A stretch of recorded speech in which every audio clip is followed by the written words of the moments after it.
Hare Krishna, Hare Krishna, Jai Shri Shri Maharaj Ki, Prabhupada ki. Hare Krishna, Bhagavad Gita Prabhupada is Hare Krishna Prabhupada. When the topic of the Bhagavad Gita Adhyayam 4 Sloka 34 आपने जो शिष्य आपने जो कोई प्रकार शिष्य वाले कोई प्रकार से जो मतलब प्रदर्शन होते हैं तो आप लोग ये आत्मा को भी प्रदर्शन आते चुका हरे कृष्ण कृष्ण कृष्ण हरे हरे हरे राम राम राम हरे हरे हरे कृष्ण कृष्ण कृष्ण हरे हरे हरे राम राम राम हरे हरे हरे कृष्ण कृष्ण कृष्ण हरे हरे हरे राम राम राम हरे हरे कृष्ण प्रवास बहुत श्रद्धा देखा क्योंकि प्रवास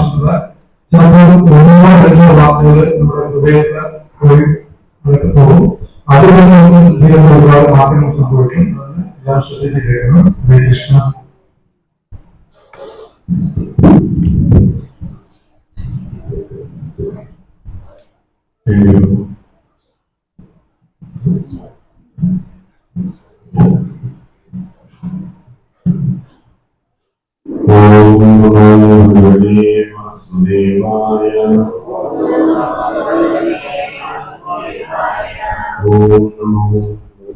वासुदेवाय ओम नमो वासुदेवाय ओम नमो वासुदेवाय नारायणं नमस्कृत्यं नरं चैव नरोत्तमं देवीं सरस्वतीं व्यासं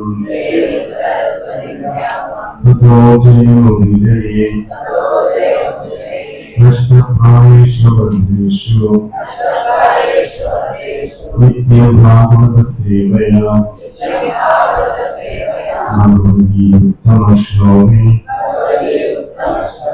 भक्ति करोति मनुष्यति मूलं करोति वाचालं तमो यत्प्रभातमहं वन्दे श्रीगुरुदेवतादिनं श्रीचैतन्येश्वरं श्रीपरमानन्दमाधवं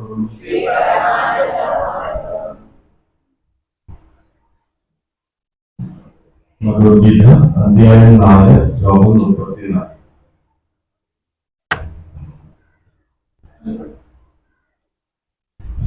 तद्विद्धि प्रणिपातेन परिप्रश्नेन सेवया उपदेक्ष्यन्ति ते ज्ञानं ज्ञानिनस्तत्त्वदर्शिनः तद्विद्धि प्रणिपातेन परिप्रश्नेन सेवया उपदेक्ष्यन्ति ते ज्ञानं ज्ञानिनस्तत्त्वदर्शिनः तद्विद्धि प्रणिपातेन परिप्रश्नेन सेवया उपदेक्ष्यन्ति ते ज्ञानं ज्ञानिनस्तत्त्वदर्शिनः प्रभु सारे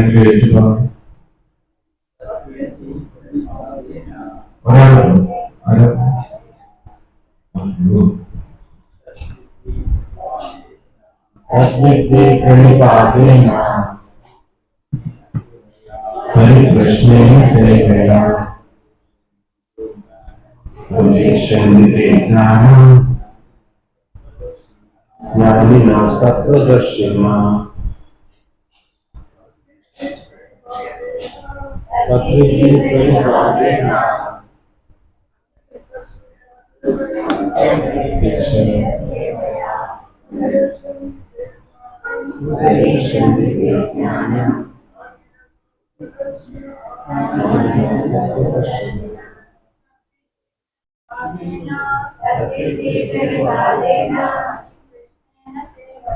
പരിപ്രശ്നേന സേവയാ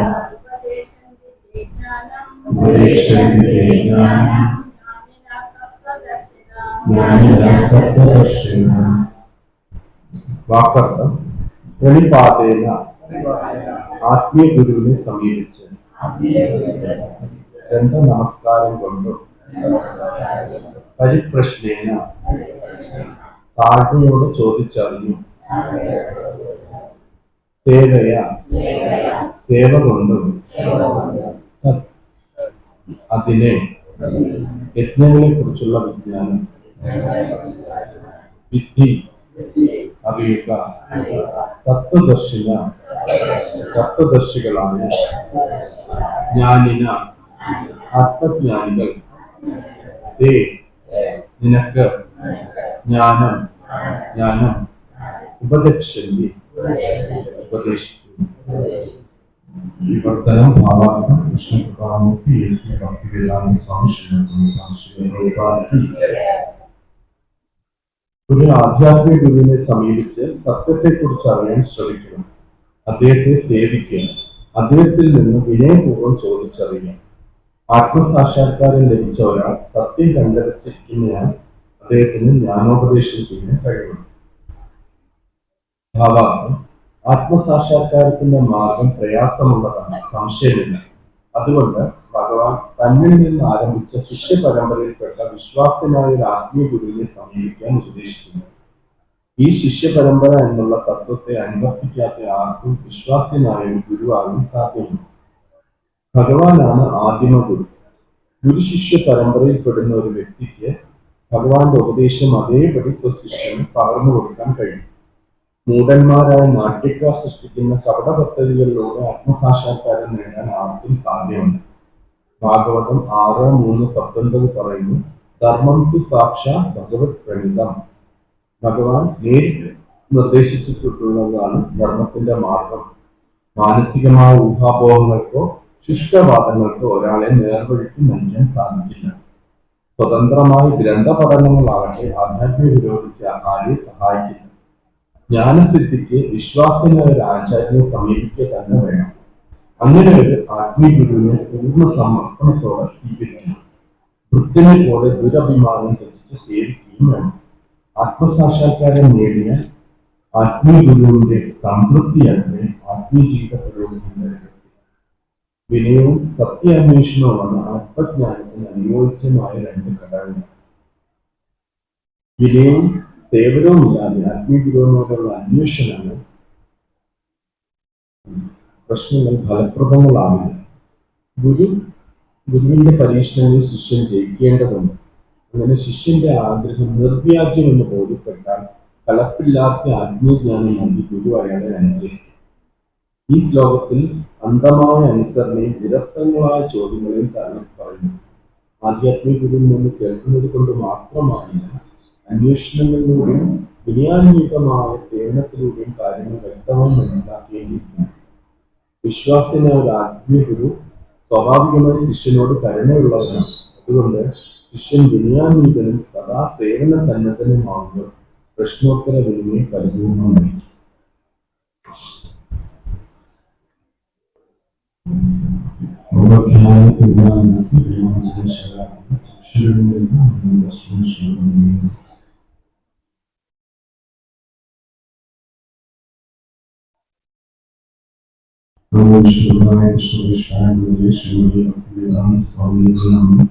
नमस्ते सारस्वती देवी भगवान प्रजाने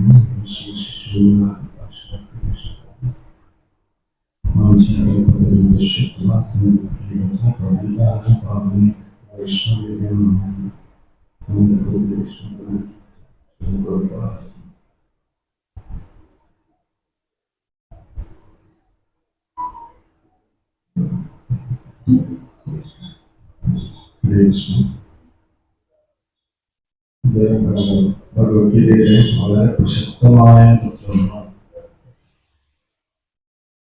ഭഗവത്ഗീതയുടെ ഒരു ഈ ശ്ലോകാന് വേണ്ടി തന്നെ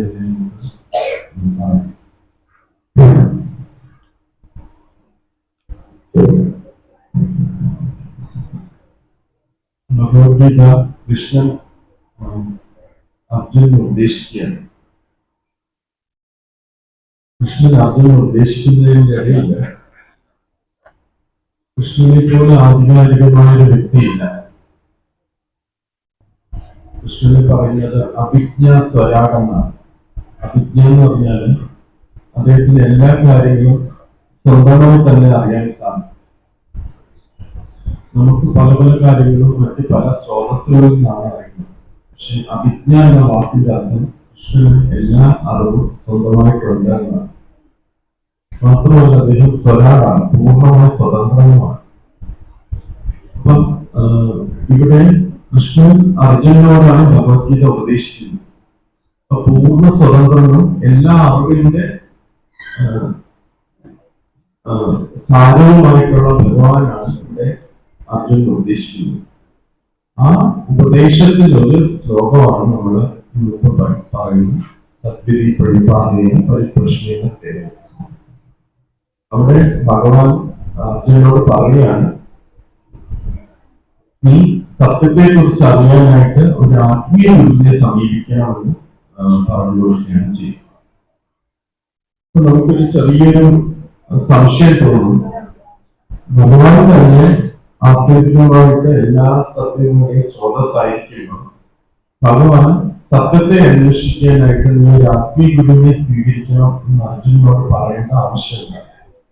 അല്ലെങ്കിൽ അർജുനൻ മുഖേന നമുക്ക് ഓരോരുത്തർക്കും ആ അറിവ് നൽകേണ്ട ആവശ്യം എന്താണെന്നുള്ളത് നമ്മൾ പരിശോധിക്കും. കാരണം അർജുനൻ മുഖേന ഈ ലോകത്തിലുള്ള എല്ലാവർക്കും എങ്ങനെ പരിപൂർണമായ ആത്മീയ സത്യം മനസ്സിലാക്കാൻ പറ്റും എന്നുള്ളൊരു വഴിയാണ് കൃഷ്ണൻ യഥാർത്ഥത്തിൽ അർജുനനോട് ഈ ശ്ലോകത്തിൽ നമ്മൾ പറഞ്ഞത്. ഇതിന്റെ മനോഹരമായ ഭാവാർത്ഥമാണ്. നമുക്ക് എത്ര വായിച്ചാലും അതിൽ നിന്ന് വീണ്ടും വീണ്ടും അർത്ഥം നമുക്ക് കിട്ടും. ഭക്തിവേദാന്ത ഭാവാർത്ഥം അത്രയും മനോഹരമാണ്. ഇതിന്റെ ഓരോ വരികളിലും ആഴത്തിലുള്ള അർത്ഥങ്ങളും ചില പ്രഭുപാദ് കൊടുത്തിട്ടുണ്ട്. നമുക്ക് ചിലപ്പോൾ ഈ ശ്ലോകത്തിൽ പ്രഭുപാദ് എന്തോ രണ്ടോ പാരഗ്രാഫിൽ എഴുതി വെച്ചിരിക്കുന്നത് തോന്നുന്നു. പക്ഷെ എത്ര വട്ടം ഈ ഭഗവത്ഗീത നമ്മൾ വായിച്ചിരിക്കുന്നു. ഓരോ വട്ടവും ഈ ഭാവാർത്ഥം വായിക്കുന്നത് ഇത് ചിലപ്പോൾ മുമ്പേ ഒരു മാസം മുമ്പ് നമ്മൾ വായിച്ചിട്ടുണ്ടാകും. പക്ഷെ ഇന്ന് ഈ സന്ദർഭത്തിൽ ഇപ്പൊ നമ്മൾ വായിക്കുമ്പോഴും ഇതിൽ നിന്ന് ഒരുപാട് കാര്യങ്ങൾ നമുക്ക് മനസ്സിലാക്കാനായിട്ട് സാധിക്കുന്നു. ഞാൻ സാധാരണ ഈ ഒരു ഭാവാർത്ഥം ഇതിനകത്ത് കുറെ അന്തസ്സത്തുള്ള കാര്യങ്ങൾ പറയുന്നതുകൊണ്ട് മനസ്സിലാക്കുന്നുണ്ട്. പക്ഷെ വളരെ ക്രോഡീകരിച്ച് ആ ശ്ലോകത്തിന് അനുയോജ്യമായ രീതിയിലാണ് ഭാവാർത്ഥം കൊടുത്തിരിക്കുന്നത്. ഇപ്പോഴാണ് എനിക്കിത് മനസ്സിലായത്. ജസ്റ്റ് ഒരു ഭാവാർത്ഥം വായിച്ചു വളരെ സിസ്റ്റമാറ്റിക് ആയിട്ടാണ് ശരി പ്രഭുപാദങ്ങൾക്ക് കൊടുത്തിരിക്കുന്നത്. ഒരു ഗുരു എന്താണ്, ഒരു ആത്മശിഷ്യൻ എങ്ങനെയാണ്, ആത്മശിഷ്യനും ഗുരു തമ്മിലുള്ള ബന്ധം എങ്ങനെയാണ്, എല്ലാ കാര്യങ്ങളും ഇതിനകത്ത് ശ്രീ പ്രഭുപാദ വ്യക്തമായിട്ട് പറഞ്ഞിരിക്കുന്നു.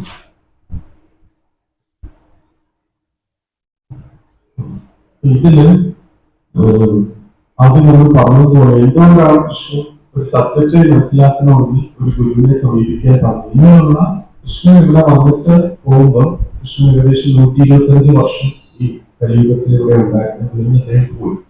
പക്ഷെ അദ്ദേഹം പോയി കഴിഞ്ഞാലും ഈ സത്യം നമുക്കെല്ലാം അറിയണം.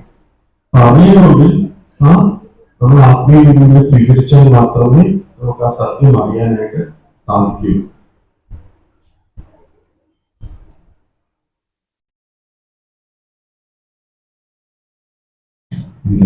റിപ്പോർട്ടിംഗ് വെച്ചിട്ട് ക്ലിയർ ആവും. നമുക്ക് കൃഷ്ണനെ മനസ്സിലാക്കി കൃഷ്ണന്റെ സത്യം മനസ്സിലാക്കാനായിട്ട് ഒരു ആത്മീയ ഗുരുവിന്റെ സഹായം അത്യാവശ്യമാണ് എന്നാണ് ഭഗവാൻ ഇവിടെ പറയുന്നത്. അപ്പൊ ഇനി ഇതിന്റെ ഭാവാർത്ഥത്തിൽ നോക്കിക്കഴിഞ്ഞാൽ ശ്രീ പ്രഭുപാദ് ആദ്യം തന്നെ നമുക്കൊരു കാര്യം നൽകുകയാണ്. ആത്മീയ കാര്യങ്ങൾ മനസ്സിലാക്കാൻ കുറച്ച് ബുദ്ധിമുട്ടാണ് എന്ന് ഇവിടെ ശ്രീ പ്രഭുപാദ് പറഞ്ഞു തരികയാണ്. കാരണം നമ്മൾ ജന്മാന്തരങ്ങളായിട്ട് ഈ ഭൗതിക ലോകത്തിൽ കിടക്കുന്ന വ്യക്തിത്വങ്ങളാണ്. അങ്ങനെയാണ് നമുക്ക് ഈ ഭൗതിക ലോകത്തിന് ഉപരിയായിട്ടുള്ള ഒരു സത്യം മനസ്സിലാക്കാനായിട്ട് ബുദ്ധിമുട്ടുണ്ട്. നമുക്കത് മനസ്സിലാക്കാനായിട്ട് പാടാണ്. ഇത് സോക്രട്ടീസിന്റെ ശിഷ്യനായിട്ടുള്ള പ്ലേറ്റോ ഒരു ഉദാഹരണത്തിലൂടെ പറഞ്ഞു തരുന്നുണ്ട്. അദ്ദേഹം ഒരു ഉദാഹരണം പറയുന്നത് ഒരു ഗുഹയുണ്ട് എന്ന് പറയുന്നത്. ആ ഗുഹയ്ക്കകത്ത് കുറെ ആൾക്കാർ താമസിക്കുന്നുണ്ട്. വളരെ നേർത്ത ഒരു പ്രകാശം മാത്രമേ ആ ഗുഹയുടെ ഉള്ളിൽ പ്രവേശിക്കുകയുള്ളൂ. അവർക്ക് ഇരുട്ട് മാത്രമേ അറിയത്തുള്ളൂ. ഇരുട്ടുള്ള ഇതിന് വളരെ നേർത്ത ഒരു പ്രകാശം വരുമ്പം ആ ഗുഹയുടെ ഭിത്തിയില് ആൾക്കാർ വന്നിട്ട് ഇങ്ങനെ ആ പ്രകാശത്തിന് മുന്നിൽ കൈവച്ച് കഴിഞ്ഞാൽ അതിന്റെ ഒരു നിഴല് ആ ഭിത്തിയിൽ വന്ന് ചേരും. പല രീതിയിലുള്ള നിഴല് വരും. അവരുടെ കൈ ഓരോ രൂപങ്ങൾ വയ്ക്കുന്നതനുസരിച്ച് നിഴല് വരും. ഈ നിഴല് കാണുന്നതും അതും ആൾക്കാരുമായിട്ട് സംസാരിക്കുന്നതും ഇതൊക്കെയാണ് ജീവിതത്തിന്റെ യാഥാർത്ഥ്യമെന്ന് ആ ഗുഹയിലുള്ളവര് ധരിച്ചു വെച്ചിരിക്കുകയാണ്. അവർക്ക് ഇതിന് പുറത്ത് വെളിച്ചമുണ്ടെന്നോ എല്ലാം വർണ്ണാഭമായിട്ടുള്ള ലോകമുണ്ടെന്നോ ഒന്നും അവർക്കത് മനസ്സിലാകുന്നുണ്ടായിരുന്നില്ല. ഒരു വേളയിൽ ഒരു ഗുഹയിലുള്ള ഒരു വ്യക്തി ഈ ഗുഹയ്ക്ക് പുറത്തേക്ക് ചെന്നിട്ട് ഗുഹയ്ക്ക് പുറത്തേക്ക് മലയാളിക്കും ഗുഹയ്ക്ക് പുറത്തേക്ക് ചെന്നിട്ട് ഈ എല്ലാ പ്രകൃതികളെയും എല്ലാം കണ്ടു കഴിഞ്ഞിട്ട് അദ്ദേഹത്തിന് ഭയങ്കര സന്തോഷമായി. കാരണം ഈ ഗുഹയിൽ അകത്തുള്ള ആൾക്കാര് ഇത്രത്തോളം ഈ അന്ധകാരത്തിൽ കിടക്കുകയാണല്ലോ, ഇവര് ഈ വെളിച്ചമൊന്നും മനസ്സിലാക്കുന്നില്ലല്ലോ എന്ന് മനസ്സിലാക്കിയിട്ട് ഇദ്ദേഹം തിരിച്ച ഗുഹയ്ക്ക് അകത്തേക്ക് വന്നു. ഗുഹയ്ക്ക് അകത്തേക്ക് വന്നിട്ട് പറഞ്ഞു, ഈ അന്ധകാരത്തിന് ഉപരിയായിട്ട് പുറമെ ഒരു വിശാലമായ ലോകമുണ്ട്. അവിടെ വർണ്ണാഭമായ പ്രകൃതിയുണ്ട്. അവിടെ പക്ഷികളും മൃഗങ്ങളും പുഴകളും തോടുകളും പുല്ലുകളും എല്ലാം ഉണ്ടായിരുന്നു പറഞ്ഞു. അപ്പം ഈ മുന്നിൽ മാത്രം കണ്ട് ശീലിച്ച വ്യക്തികൾക്ക് അങ്ങനെ പറയുന്നത് ഒരു കെട്ടുകഥ പോലെയാണ് അനുഭവപ്പെട്ടത്. ഫിലോസഫിയിലെ പ്ലേറ്റോസ് കേവ് എന്ന് പറയുന്നു. പ്ലേറ്റോയുടെ ആ കേവ്, ആ ഗുഹയ്ക്കകത്തിരിക്കുന്ന വ്യക്തികൾക്ക് ഈ പുറം ലോകത്തിന്, അതായത് ഇതിന്റെ ഉപരിയായിട്ടൊരു ലോകമുണ്ടെന്നും ഇതിന് ഒരുപാട് കാര്യങ്ങളുണ്ടെന്നും പറഞ്ഞാൽ നമുക്ക് മനസ്സിലാക്കാനായിട്ട് സാധിക്കില്ല. നമുക്ക് പോലും നമുക്ക് രാത്രിയാവുമ്പോൾ പുറത്തേക്ക് ഇറങ്ങിക്കഴിഞ്ഞാൽ എത്ര നക്ഷത്രങ്ങളൊക്കെ നമുക്ക് കാണാനായിട്ട് പറ്റും. നക്ഷത്രങ്ങൾ ചെറിയൊരു കാര്യമില്ലല്ലോ, വലിയൊരു ഗ്രഹമല്ലേ. അപ്പൊ അവിടെയൊക്കെ എന്തൊക്കെ സാധനങ്ങൾ ഉണ്ടാകുമെന്ന് നമുക്ക് വെറുതെ നമ്മൾ അതിനെക്കുറിച്ച് ചിന്തിക്കാൻ നമ്മൾ തയ്യാറാവത്തില്ല. കാരണം ആ ഒരു ചിന്തയിലേക്ക് പോകേണ്ട ആവശ്യം നമുക്ക് തോന്നുന്നില്ല. കാരണം അതിനെക്കുറിച്ചുള്ള അറിവ് നമുക്കില്ല. ഈ ലോകത്തില് ഇതാണ് എന്റെ ജീവിതമെന്നും ഇതാണ് ഇതിന് അപ്പുറത്തായിട്ടൊന്നുമില്ല എന്നുള്ള രീതിയിൽ നമ്മൾ ജീവിച്ച് മുന്നോട്ട് പോവുകയാണ്. അപ്പൊ അങ്ങനെ ഒരു വ്യക്തിക്ക് ഈ ആത്മീയ കാര്യങ്ങൾ മനസ്സിലാക്കണമെന്ന് വിചാരിച്ചാൽ വളരെ ബുദ്ധിമുട്ടായി. അതുകൊണ്ടാണ് പലരും ആത്മീയ ജീവിതത്തിലേക്ക് ഒരു ഭഗവത്ഗീതയോ ഭാഗവതോ ഒക്കെ നമ്മൾ ബുക്ക് വിതരണത്തിന് പോകുമ്പോൾ ആൾക്കാരോട് എന്തുമാത്രം നമ്മൾ അപേക്ഷിക്കുകയാണ് ഒരു ബുക്ക് വാങ്ങിക്കാനൊക്കെ ആയിട്ട്.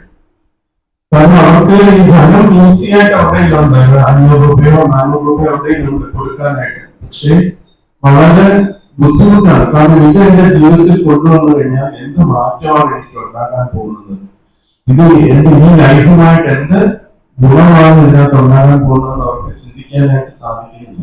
വളരെ അപൂർവം ആത്മാക്കളാണ് അവർക്ക് നമ്മൾ പറയുന്ന വാക്കിൽ വിശ്വസിച്ച് ഇതേപോലുള്ള ഒരു ഭഗവത്ഗീതയോ ഗ്രന്ഥങ്ങളോ വാങ്ങിക്കാനായിട്ട് ശ്രമിക്കുന്നു. ചിലപ്പോൾ വീട്ടിലുണ്ടാകും, ചിലപ്പം അത് വായിക്കണമെന്നില്ല. പക്ഷെ ആത്മാർത്ഥമുള്ള വ്യക്തിക്ക് ഇത് അറിവെനിക്ക് കിട്ടി, ഈശ്വരദത്തമായിട്ട് അറിവ് കിട്ടി, അത് വായിക്കാനായിട്ട് ശ്രമിക്കും. ഇത് വളരെ അപൂർവമായിട്ടുള്ള വ്യക്തികളാണ് ഈ ആത്മീയ ജീവിതം മനസ്സിലാക്കാനായിട്ട് ശ്രമിക്കുന്നത്. ഭഗവാൻ തന്നെ പറയുന്നുണ്ട്, ആയിരക്കണക്കിന് ആൾക്കാരിൽ ഒരാൾ മാത്രമേ ആത്മീയ ജീവിതത്തിലേക്ക് വരുള്ളൂ. അങ്ങനെ ആത്മീയ ജീവിതത്തിലേക്ക് വന്ന ആയിരക്കണക്കിന് ആൾക്കാരിൽ വളരെ അപൂർവമായിട്ടുള്ള ആൾക്കാരെ ഈശ്വര തത്വത്തിലേക്ക് വരുള്ളൂ. ഈശ്വര തത്വം മനസ്സിലാക്കിയ ആയിരക്കണക്കിന് പേരിൽ ഒരാൾ മാത്രമേ യഥാർത്ഥ കൃഷ്ണ തത്വം ഭഗവാനെ പൂർണ്ണമായിട്ട് മനസ്സിലാക്കുള്ളൂ എന്ന് പറയുന്നത് ഇതൊരു വേറാണ്. കാരണം ജന്മജന്മാന്തരങ്ങളായിട്ട് നമ്മള് ഇത് തന്നെ നമുക്ക് ചുറ്റുമുള്ളവര് ജനിക്കുക, ഉറങ്ങുക, വൈദ്യുന്യം ചെയ്യുക, ഭക്ഷണം കഴിക്കുക, ഇതാണ് നമുക്ക് ചുറ്റുമുള്ളത് ചെയ്യുന്നത്, നമുക്ക് ചുറ്റുമുള്ള മൃഗങ്ങൾ എന്താണ് ചെയ്യുന്നത്, നമുക്ക് ചുറ്റുമുള്ള മരങ്ങളും ചെടികൊടികളും എല്ലാം ഇത് തന്നെയാണ് ചെയ്യുന്നത്. നമ്മളുടെ ധാരണയിൽ ഇതിനപ്പുറത്തായിട്ടുള്ള ഒരു സത്യമില്ല എന്ന് നമുക്ക് ഒരു ധാരണയാണ് ഉള്ളത്. അപ്പൊ അങ്ങനെയുള്ള നമുക്ക് ആത്മീയ കാര്യങ്ങൾ ആരെങ്കിലും ഒന്ന് പറഞ്ഞു തരാൻ ശ്രമിക്കുകയാണെങ്കിൽ പോലും നമുക്കത് മനസ്സിലാക്കാനായിട്ട് വളരെയധികം ബുദ്ധിമുട്ടുണ്ട്. അതാണ് ശിവ പ്രഭുപാദ് ആദ്യമായിട്ട് ഈ സെന്റൻസിൽ പറയുന്നത്, ആത്മസാക്ഷാത്കാരത്തിന് മാർഗം പ്രയാസമുള്ളതാണ്, സംശയമില്ല. ശിവ പ്രഭുപാദ് നമുക്ക് വളരെ വ്യക്തമായിട്ട് ആ ഭാവാർത്ഥത്തിൽ പറഞ്ഞു തരികയാണ് ഫസ്റ്റ് സെന്റൻസിൽ. അതുകൊണ്ട് തന്നിൽ നിന്ന് ആരംഭിച്ച ശിഷ്യ പരമ്പരയിൽ വിശ്വാസങ്ങളുടെ ആത്മീയ ഗുരുവിനെ സമീപിക്കാൻ ഭഗവാൻ പറയുന്നു എന്ന് പറയുന്നു. അതുകൊണ്ടാണ് നമ്മൾ ഭഗവാനിൽ നിന്ന് ആരംഭിച്ച ആത്മീയ ഗുരുവിനെ സമീപിക്കാനായിട്ട് പറയുന്നത്. ആത്മീയ ഗുരു നമ്മൾ തമ്മിൽ എന്താണ് വ്യത്യാസം, അതാണ് നമ്മൾ മനസ്സിലാക്കുക. ഈ വ്യത്യാസം എന്താണെന്ന് വെച്ചാൽ അദ്ദേഹം അനുഭവിച്ചറിയുന്ന അറിവല്ല. ഞാൻ ഭഗവത്ഗീത പഠിച്ചിട്ടില്ല, ആത്മീയ ഗുരു ഭഗവത്ഗീത പഠിച്ചിട്ടുണ്ട്, അതല്ല വ്യത്യാസം. ആ ഭഗവത്ഗീത പാഠങ്ങള് ആത്മീയ ഗുരു സ്വജീവിതത്തിൽ പകർത്തി അദ്ദേഹം അതിന്റെ ഫലം അനുഭവിച്ചു അല്ലെങ്കിൽ നുകർന്ന വ്യക്തിയാണ്. അങ്ങനെ ഒരു വ്യക്തിക്ക് മാത്രമേ അത് നമുക്ക് ശരിയായ രീതിയിൽ പറഞ്ഞു തരാനായിട്ട് സാധിക്കുള്ളൂ. അത് മനസ്സിലാക്കണമെങ്കിൽ അത് ഭഗവത്ഗീതയുടെ അല്ലെങ്കിൽ ആത്മീയ ഗ്രന്ഥങ്ങളുടെ സാരാംശം മനസ്സിലാക്കണമെങ്കിൽ അത് ഭഗവാനിൽ തുടങ്ങുന്ന ഗുരുശിഷ്യ പരമ്പരയിലുള്ള വ്യക്തിക്ക് ആകാൻ പറ്റും. എന്റെ മനസ്സിൽ ഇപ്പോൾ എനിക്കൊരു ചിന്തയുണ്ട്, ഇതെന്തായിരിക്കും ഒറ്റ മനുഷ്യർക്കും അറിയാൻ പറ്റുന്നില്ല, ഞാനിപ്പോൾ ഒരു കാര്യം ചിന്തിക്കുന്നു എന്നാണ്. നിങ്ങൾക്ക് ആർക്കും നിങ്ങൾ വിചാരിക്കുമായിരിക്കും ഞാനിപ്പോ കൃഷ്ണനെ കുറിച്ചായിരിക്കും ചിന്തിക്കുക, പക്ഷെ ആവാറില്ല. മറ്റെന്തെങ്കിലും ഭൗതികമായിരിക്കും ചിന്തിക്കുന്നത്, അല്ലെങ്കിൽ എന്തെങ്കിലും ഒരു കാര്യമായിരിക്കും ചിന്തിക്കുന്നത്. എന്റെ ചിന്ത എന്റെ ഭാവം ഞാൻ ഇനി മറ്റൊരു അവിശ്വാസം എന്റെ അടുത്തൊരു സുഹൃത്തിന് ഞാൻ പകർന്നു കൊടുക്കാൻ മാത്രമേ അത് അവിടെ എത്തത്തുള്ളൂ, ആ ഭാവം എത്തത്തുള്ളൂ. ആ വ്യക്തി ഈ വ്യക്തി ഈ വ്യക്തി ആ ക്ലാസ് എടുക്കുന്ന വ്യക്തി ഇതാണ് ചിന്തിച്ചതെന്ന് അയാൾ തന്റെ ശിഷ്യന് പറഞ്ഞു കൊടുത്താൽ മാത്രമേ അത് എത്തുള്ളൂ. അതേപോലെ ഭഗവാന്റെ ഭാവം അദ്ദേഹം തന്റെ ഏറ്റവും അടുത്ത ഭക്തന് പറഞ്ഞു കൊടുക്കുകയും ആ ഭക്തൻ ഭഗവാന്റെ ഭാവം ഇതാണെന്ന് മനസ്സിലാക്കി തന്റെ ശിഷ്യന്മാർക്ക് പറഞ്ഞു കൊടുക്കുകയും ചെയ്യുകയാണ്. ഇതാണ് ഗുരുശിഷ്യ പരമ്പര വഴി വരുന്നത്. അപ്പൊ അങ്ങനെയുള്ള ഒരു പരമ്പരയിൽപ്പെട്ട ആചാര്യന് മാത്രമേ നമുക്ക് ഭഗവാന്റെ അന്തസത്ത മനസ്സിലാക്കാൻ, ഭഗവാൻ ഇത് എന്താണ് പറഞ്ഞു തരുന്നതെന്ന് നമുക്ക് മനസ്സിലാക്കാനായിട്ട് സാധിക്കുന്നു. അതുകൊണ്ടാണ് ശ്രീ പ്രഭുപാദ് പറഞ്ഞത് ആത്മീയ ജീവിതം വളരെ ബുദ്ധിമുട്ടുള്ളതാണ്, പക്ഷെ ആ ബുദ്ധിമുട്ട് നമുക്ക് അതിജീവിക്കാൻ പറ്റും. എങ്ങനെ പറ്റും എന്ന് പറഞ്ഞാല് ഭഗവാനിൽ നിന്ന് തുടങ്ങുന്ന ഗുരുശിഷ്യ പരമ്പരയിലെ ആചാര്യനിൽ നിന്ന് നമ്മൾ കേൾക്കണം, മനസ്സിലാക്കാനായിട്ട് ശ്രമിക്കണം. അതാണ് നമുക്ക് പലപ്പോഴും കേൾക്കാനുള്ള സന്മനസ് വളരെ കുറവാണ്. കാരണം നമ്മൾ ഈ ലോകത്തിൽ നമ്മൾ ജീവിച്ചു വരുമ്പോൾ ഞാൻ ചെയ്യുന്നത് പെർഫെക്റ്റ് ആണ്, എനിക്ക് മറ്റൊരു അഡ്വൈസിന്റെ ആവശ്യമില്ല എന്നുള്ള ഒരു ധാരണയിലാണ് നമ്മൾ പലരും ചെയ്യുന്നത്. നമ്മൾ എന്ത് കാര്യങ്ങൾ ചെയ്യാൻ എനിക്ക് ഇന്ന് രാവിലെ ഭഗവാൻ ദർശനത്തിന് കഴിഞ്ഞിട്ട് ഞാൻ വിചാരിച്ച് വീട്ടിൽ പോയി കുളിക്കാമെന്നൊക്കെ വിചാരിച്ചില്ല. ആ സമയത്ത് കഥാന്ത പ്രഭുവിന്റെ അന്ന് ഭാഗവതൻ ക്ലാസ്സിന് വേണ്ടി വന്നത് രാവിലെ കൃഷ്ണ ക്ഷേത്രത്തിൽ. ഞാൻ വിചാരിച്ചു പ്രഭുവിന്റെ ക്ലാസ് എന്തായാലും കേട്ടിട്ട് പോകാം എന്ന് വിചാരിച്ചു. ഇന്ന് രാവിലെ മംഗളാരത്തിക്കൊണ്ടാണ്, അപ്പൊ ഒന്ന് റെസ്റ്റ് എടുക്കാമെന്ന് വിചാരിച്ച് അങ്ങോട്ട് പോയിട്ട് ഭാഗവത ക്ലാസ് വരുന്നു. ഞാൻ ചെറുതായിട്ട് കഥാന്ത ക്ലാസ്സുകൾ കേൾക്കാറുണ്ട്. 1 hour ക്ലാസ്സില് എനിക്ക് എന്തുമാത്രം പുതിയ പുതിയ അറിവുകളാണ് നമുക്ക് കിട്ടിയത് എന്ന് എനിക്കത് ഞാൻ ക്ലാസ് കഴിഞ്ഞിട്ട് വന്ന് പ്രഭുവിനെ ഒരുപാട് അപ്രീഷിയേറ്റ് ചെയ്തു. അത്ര മഹത്വം അത് ക്ലാസ് ഞാൻ ആദ്യമോട് ഷെയർ ചെയ്യാൻ പറഞ്ഞിട്ടുണ്ട്. ഇന്നത്തെ ക്ലാസ് വളരെ ഡീപ്പായിട്ട് ഒരുപാട് കാര്യങ്ങൾ നമ്മൾ ഭാഗവത ക്ലാസ് എല്ലാ ഭാഗവത ക്ലാസ്സുകളിലും കേട്ടുകൊണ്ടിരിക്കണം. ഓൺലൈൻ ക്ലാസ്, അത് ക്ലാസ്, ഈ ക്ലാസ് ഇങ്ങനെ കേട്ടത് ഇതിന് എന്താണ് പ്രത്യേകത നമ്മൾ വിചാരിച്ചു. പക്ഷെ ഇന്ന് പ്രഭു പറഞ്ഞ ക്ലാസ് അപ്പൊ ആ ഒരാള് 1 മണിക്കൂർ അവിടെ ഇത് കേൾക്കാൻ നമ്മൾ എടുത്ത എഫേർട്ട് എന്തുമാത്രം പ്രയോജനം ഉണ്ടാകുമെന്ന് എനിക്ക് അത് കഴിഞ്ഞപ്പോൾ എനിക്ക് മനസ്സിലായി.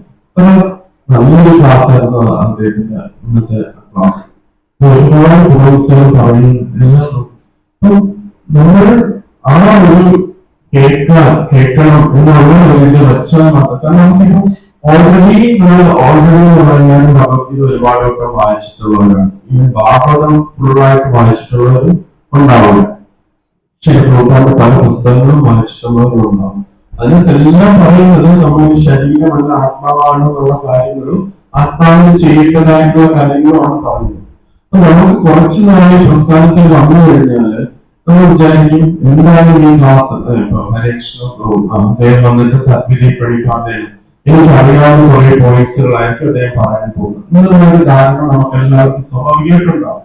അല്ലെങ്കിൽ നമ്മുടെ പ്രഭു അല്ലെങ്കിൽ ഹരീശ്വര പ്രഭു രവിതേജ പ്രഭു ഇവരൊക്കെ അവർ എന്തായിരിക്കും പറയാൻ പോകുന്നത് എന്നുള്ള ധാരണയുണ്ട്. പക്ഷേ ഈ വ്യക്തിത്വത്തിന് പ്രാധാന്യം നമ്മൾ ഇന്ന് പറയുന്ന ആ ഒരു സ്ഥാനത്തിലുണ്ട്. നമ്മൾ ഗുരുശിഷ്യ പരമ്പര വഴി വരുന്ന ആ ഒരു വ്യാസാസനത്തെ റെപ്രസെന്റ് ചെയ്യുകയാണ് ചെയ്യുന്നത്. നമ്മളവിടെ ആത്മാർത്ഥമായിട്ട് നമ്മളോട് പ്രാർത്ഥിക്കുകയാണ്. എല്ലാവർക്കും കൃഷ്ണാബോധത്തിൽ ഒരു പടിയെങ്കിലും ഉയരാനായിട്ട് നമ്മളുടെ ഈ സമയം കാരണം പറ്റണമെന്ന് നമ്മൾ പ്രാർത്ഥിച്ചിട്ടാണ് ഉപയോഗിക്കുന്നത്. അപ്പം ആ പരമ്പര വഴി വരുന്ന നോളജ് നമ്മളോട് തരണമെന്ന് ഉദ്ദേശിക്കുന്നുണ്ടെങ്കിൽ ഭഗവാൻ അത് നമുക്ക് നൽകുക തന്നെ ചെയ്യും. ആ ഒരു ഹ്യൂമിനിറ്റി നമുക്ക് എല്ലാവർക്കും വേണം. ഇത് ചിലപ്പോൾ എന്റെ ജൂനിയർ ഡിവോട്ടി ആയിരിക്കും, ഇതെന്റെ സീനിയർ ഡിവോട്ടി ആയിരിക്കും, എന്റെ ഈക്വൽ ഡിവോട്ടി ആയിരിക്കും. ഈ ഡിവോട്ടിയോട് എനിക്ക് പണ്ട് വിരോധമോ അല്ലെങ്കിൽ എന്തെങ്കിലും വിഷമോ ഇതൊക്കെ ഉണ്ട്, അതുകൊണ്ട് ഞാൻ ഇദ്ദേഹത്തിന്റെ ക്ലാസ് കേൾക്കേണ്ട ആവശ്യമില്ല, ഇങ്ങനെയൊക്കെ നമുക്ക് ധാരണകൾ വരും. പക്ഷേ ഈ പരമ്പര ഈ ഒരു ശ്രീല പ്രഭുപാദ് നൽകിയിട്ടുള്ള ഈ പ്രസ്ഥാനത്തില് അതിന്റെ ആ ഒരു ശൃംഖലയുടെ പാർട്ടായിട്ട് അതിന്റെ സേവനമായിട്ടാണ് ഓരോ വ്യക്തികളും ഉണ്ടോന്ന് ചെയ്യുന്നത്. നമ്മളിലൂടെ ഭഗവാൻ എന്തെങ്കിലും ഒരു കാര്യങ്ങൾ എന്തെങ്കിലും പുതിയൊരു കാര്യങ്ങൾ മറ്റുള്ളവർക്ക് എത്തിക്കാനായിട്ട് ഭഗവാൻ ശ്രമിക്കും. അപ്പൊ അത് നമ്മൾ എപ്പോഴും മനസ്സിലാക്കണം. അപ്പൊ എത്ര ജൂനിയർ ആയാലും എത്ര സീനിയർ ആയാലും ഇനി കർമ്മിയായിട്ടുള്ള ഒരു വ്യക്തിയാണെങ്കിൽ പോലും അവരിൽ നിന്ന് ഭഗവാൻ എന്തെങ്കിലും കാര്യങ്ങൾ നമുക്ക് പറഞ്ഞു തരുന്നുണ്ടാവും. ആത്മീയത്തിന്റെ അടിസ്ഥാനപരമായിട്ടുള്ള ഒരു കാര്യം എന്ന് പറഞ്ഞാൽ നമ്മൾ ഹ്യൂമിലിറ്റിയാണ്. ഞാൻ ഓൾറെഡി പെർഫെക്റ്റ് ആണ്, ഞാൻ ഓൾറെഡി ഭഗവത്ഗീതയിലെ നോളജിലാണ്, ഭാഗവത്തിൽ നോളജിലാണ്, എനിക്ക് പുതുതായിട്ടൊന്നും ആവശ്യമില്ല എന്നുള്ളൊരു ധാരണ. അല്ലെങ്കിൽ ക്ലാസ്സുകൾക്ക് അത്ര പ്രാധാന്യമില്ല, എനിക്ക് സേവനങ്ങൾ ചെയ്യാം. ക്ലാസ് ഇന്നലെയും ഇന്നൊക്കെ ക്ലാസ്സുകൾ നടക്കുന്നതല്ലേ, ഞാൻ ഇവരും പറയുന്നതിനെക്കാട്ടും ഞാൻ ഗുരുക്കന്മാരുടെ ക്ലാസ്സുകൾ കേൾക്കുന്നുണ്ട്, ഞാൻ പ്രോഗ്രാമിന്റെ ക്ലാസ്സുകൾ കേൾക്കുന്നുണ്ട്. ഈ സാധാരണ ഭക്തന്മാർ പറയുന്ന ക്ലാസ്സുകൾക്ക് എന്താണ് പ്രാധാന്യം എന്നൊക്കെ നമുക്ക് ചിലപ്പോൾ ഒരു ധാരണകൾ നമുക്ക് ഉണ്ടാകാം. പക്ഷെ ഏത് നിസ്സാരമായ വ്യക്തിയിലൂടെയും ഭഗവാൻ നമ്മളോട് സംവേദിക്കും എന്ന് നമ്മൾ മനസ്സിലാക്കും. ഹ്യൂമിലിറ്റി ഉണ്ടാക്കുന്നുണ്ട്. ഈവൻ ശ്രീ ഗോപാലിന് തന്നെ ഒരു എക്സാമ്പിൾ ലീലാമൃതയിൽ പറയുന്നുണ്ട്. ശ്രീ ഗോപാല് ആദ്യകാലത്ത് ഗുരുവിന്റെ നിർദ്ദേശപ്രകാരം ബാക്ടീരിയോളജി മാഗസിൻ ആയിരുന്നു പ്രിന്റ് ചെയ്തുകൊണ്ടിരുന്നത്. ഗോപാലിന്റെ മുഴുവൻ ഊർജവും ആ മാഗസിൻ പ്രിന്റ് ചെയ്യാനാണ് ശ്രീ ഗോപാല് യൂസ് ചെയ്യുന്നത്. അപ്പൊ ഗോപാലിന്റെ മാഗസിൻ പ്രിന്റ് ചെയ്തിട്ട് ഓരോ ആൾക്കാരുടെ അടുത്ത് ഈ മാഗസിൻ കൊണ്ടുപോയി കൊടുക്കുകയാണ്. ഓരോ വ്യക്തി ഗോപാലിന്റെ അടുത്ത് മാഗസിൻ മേടിച്ചിട്ട് ഗോപാലിനോട് പറഞ്ഞു, അയ്യോ സാർ, നിങ്ങൾ ഇത്രയും എഫേർട്ട് എടുത്ത് ഈ മാഗസിൻ പ്രിന്റ് ചെയ്യാനായിട്ട് ശ്രമിക്കുന്നു. മാഗസിൻ ആൾക്കാർ ഒരു വട്ടം വായിച്ചിട്ട് അവരത് എവിടെയെങ്കിലും കളയും. നിങ്ങൾ ഈ ഊർജം ഒരു ബുക്ക് എഴുതാനായിട്ട് ഉപയോഗിക്കുകയാണെങ്കിൽ ഇവര് ഒരു വട്ടം വായിച്ചിട്ട് ആ ബുക്ക് ഒന്ന് തന്നെ വച്ചേക്കും, അവർ വീണ്ടും വീണ്ടും വായിക്കും. അപ്പോഴാണ് ശ്രീ ഗോപാലിന് മനസ്സിലായത് ഭഗവാൻ ഈ വ്യക്തിയിലൂടെ എനിക്ക് ഒരു നിർദ്ദേശം നൽകുകയാണ്. ഭക്തനൊന്നുമല്ല, പക്ഷെ സാധാരണ വ്യക്തി എന്നിട്ടാണ് ഗോപാലിനോട് ഈ കാര്യങ്ങൾ കണ്ടത്. ഗോപാല് ആ വ്യക്തിക്ക് ശ്രീ ഗോപാലിന് ഒരു ഇൻസ്പിറേഷൻ കൊടുക്കാൻ പറ്റുമെങ്കിൽ നമുക്കൊക്കെ മറ്റെല്ലാവരുടെ അടുത്തുനിന്നും എന്തുമാത്രം ഇൻസ്പിറേഷൻ കിട്ടും എന്നുള്ളതാണ് നമുക്ക് മനസ്സിലാക്കുന്നത്. നമുക്ക് സ്പിരിച്വൽ അഡ്വാൻസ് ചെയ്യണം എന്നുള്ള ഒരു ഇന്നർ ഡിസയർ ഉണ്ടെങ്കിൽ നമുക്ക് എല്ലാവരുടെ അടുത്തും എന്തെങ്കിലും ഒരു പോയിന്റുകൾ പഠിക്കാനും നമുക്ക് സാധിക്കും. അങ്ങനെ ഉള്ളത് മാത്രമേ നമുക്ക് എല്ലാവരും റെസ്പെക്ട് ചെയ്യാൻ പറ്റുള്ളൂ. നമ്മൾ ഓൾറെഡി പെർഫെക്റ്റ് ആണെന്ന് വിചാരിച്ചു കഴിഞ്ഞാൽ നമുക്ക് എങ്ങനെയാണ് മറ്റുള്ളവരെ റെസ്പെക്ട് ചെയ്യാനായിട്ട് പറ്റുന്നത്? നമുക്ക് തന്നെ എല്ലാ നോളജും ഉണ്ടെന്ന് വിചാരിച്ചു കഴിഞ്ഞാൽ നമുക്ക് പറ്റില്ല. ചിലപ്പോൾ ആ വ്യക്തിയായിട്ട് നമുക്ക് വേറെ എന്തെങ്കിലും രീതിയിൽ ബുദ്ധിമുട്ടുണ്ടായിരിക്കും. എന്തെങ്കിലും ഇപ്പൊ ഒരു ക്ഷേത്രത്തിൽ നിൽക്കുകയാണെങ്കിൽ ക്ഷേത്രത്തിനകത്ത് നിൽക്കുമ്പോൾ ബ്രഹ്മചാരീസ് ആയാലും മറ്റെല്ലാവരുമായിട്ടും പരസ്പരം അങ്ങോട്ട് ഇങ്ങോട്ട് ചിലപ്പോൾ എന്തെങ്കിലുമൊക്കെ വിഷമങ്ങളോ ബുദ്ധിമുട്ടുകളൊക്കെ ഉണ്ടായിരിക്കും. പക്ഷെ ആ വ്യക്തി ഇരുന്ന് ക്ലാസ് എടുക്കുമ്പം ചിലപ്പോൾ ആ വ്യക്തിയെ പാലിക്കുന്നതായിരിക്കില്ല. പക്ഷെ ആ ക്ലാസ് എടുക്കുന്നത് ഈ ഒരു പരമ്പര വഴി ആയതുകൊണ്ട് ഇതുവഴി പോകുന്നതുകൊണ്ട് ആ വ്യക്തിയെ നമുക്ക് എന്തെങ്കിലും വിഷയമുണ്ടെങ്കിൽ പോലും ആ വ്യക്തിയുടെ വായിൽ നിന്ന് വരുന്ന വാക്കുകൾ നമ്മുടെ ജീവിതത്തെ സ്വാധീനിക്കുകയാണ് ചെയ്യും. ഇത് നമ്മൾ മനസ്സിലാക്കണം. ചില പ്രോഗ്രാമിന് ഉദാഹരണമാണ്. ചില പ്രോഗ്രാമ് ഡെഡ് ബെഡിലായിരുന്ന സമയത്ത് ആ സമയത്ത് ഒരു ടെലഗ്രാം വന്നു. ഒരു പർട്ടിക്കുലർ മഹാരാജിന്റെ അടുത്താണ് ടെലഗ്രാം വന്നത്. പ്രോഗ്രാമ് അസുഖം കിടക്കയിൽ കിടക്കുന്ന സമയത്താണ് ഇത് വന്നത്. അപ്പോൾ അദ്ദേഹം ഇതിനോട് ടെലഗ്രാമിൽ പറയുന്നുണ്ട്, അയ്യോ മഹാരാജ്, അങ്ങയുടെ ആരോഗ്യം പെട്ടെന്ന് ശരിയാവണം എന്ന് ഞങ്ങൾ പ്രാർത്ഥിക്കുന്നു. ഞങ്ങളുടെ ആത്മീയ ഗുരുവിനോട് പ്രാർത്ഥിക്കുന്നു, ഭഗവാനോട് പ്രാർത്ഥിക്കുന്നു, അങ്ങയുടെ ആരോഗ്യം വേഗം ശരിയാകണം. ഈ ടെലഗ്രാം വായിച്ചപ്പോൾ തന്നെ ചില പ്രോഗ്രാമിന്റെ കണ്ണുനീര് വന്നു. ഈ ടെലഗ്രാം എഴുതിയ വ്യക്തി പ്രോഗ്രാമിന്റെ ദൈവ സഹോദരനാണ്, ഡോക്ടറാണ്. പക്ഷെ ഈ വ്യക്തി പ്രോഗ്രാമിൽ മഴയപ്പോൾ സ്ഥലം മേടിക്കാനായിട്ട് ശ്രമിച്ചപ്പോൾ അതിന് എഗൻസ്റ്റായിട്ട് വളരെയധികം പ്രവർത്തിച്ച വ്യക്തിയാണ്. ഇത് തടസ്സം ഉണ്ടാക്കാനായിട്ട്, അവിടെ ക്ഷേത്രം സ്ഥാപിക്കുന്നതിൽ തടസ്സം ഉണ്ടാക്കാനായിട്ട് ശ്രമിച്ച വ്യക്തിയാണ്. ശ്രീ പ്രഭുപാദ് ഡെഡ് ബെഡിൽ കിടന്ന സമയത്ത് ഇങ്ങനത്തെ ലെറ്റർ അയച്ചിരുന്നു, അവരുടെ ആരോഗ്യം എത്രയും വേഗം ശരിയാവട്ടെ, ആരോഗ്യം ശരിയാവാൻ വേണ്ടി ഞാൻ ആത്മാർത്ഥമായിട്ട് ഭഗവാനോട് പ്രാർത്ഥിക്കുന്നു. തിരിച്ച് ടെലഗ്രാം അയക്കാൻ പറഞ്ഞു. പ്രഭുപാദ് പറഞ്ഞു, താങ്ക് യു വെരി മച്ച്, ഞാൻ എന്തെങ്കിലും അങ്ങയോട് അപരാധം ചിന്തിച്ചിട്ടുണ്ടോ പ്രവർത്തിച്ചിട്ടുണ്ടെങ്കിൽ എനിക്ക് അങ്ങ് മാപ്പ് നൽകണമെന്ന് പ്രഭുപാദ് പറഞ്ഞു. നമ്മുടെ വ്യക്തി ജീവിതത്തിൽ നമുക്ക് എല്ലാവർക്കും പരസ്പരമായിട്ട് ഒരുപാട് വിഷമങ്ങളും ഇതുമൊക്കെ ഉള്ളപ്പം നമുക്ക് അത് വെച്ചിട്ട് നമുക്ക് ആൾക്കാരെ നമ്മുടെ ബേസ് ചെയ്ത് മാറ്റി നിർത്തുകയും ഒക്കെ ചെയ്യും. പക്ഷെ നമ്മൾ ശരിക്കും സിൻസിയർ ആണെങ്കിൽ ഭഗവാൻ ഓരോ വ്യക്തികളിലൂടെ നമുക്ക് ഓരോ മെസ്സേജ് തരുന്നു എന്ന് നമുക്ക് മനസ്സിലാക്കാനായിട്ട് സാധിക്കും. അപ്പൊ അതുകൊണ്ട് ഈ ഗുരുശിഷ്യ പരമ്പരയിൽ വരുന്ന ആത്മീയ ഗുരുക്കന്മാരിൽ നിന്ന് കേൾക്കണമെന്ന് ശ്രീ പ്രഭുപാദ് ഇവിടെ നമുക്ക് പറഞ്ഞു തരുകയാണ് ചെയ്യുന്നത്. സെക്കൻഡ് പോയിന്റ്,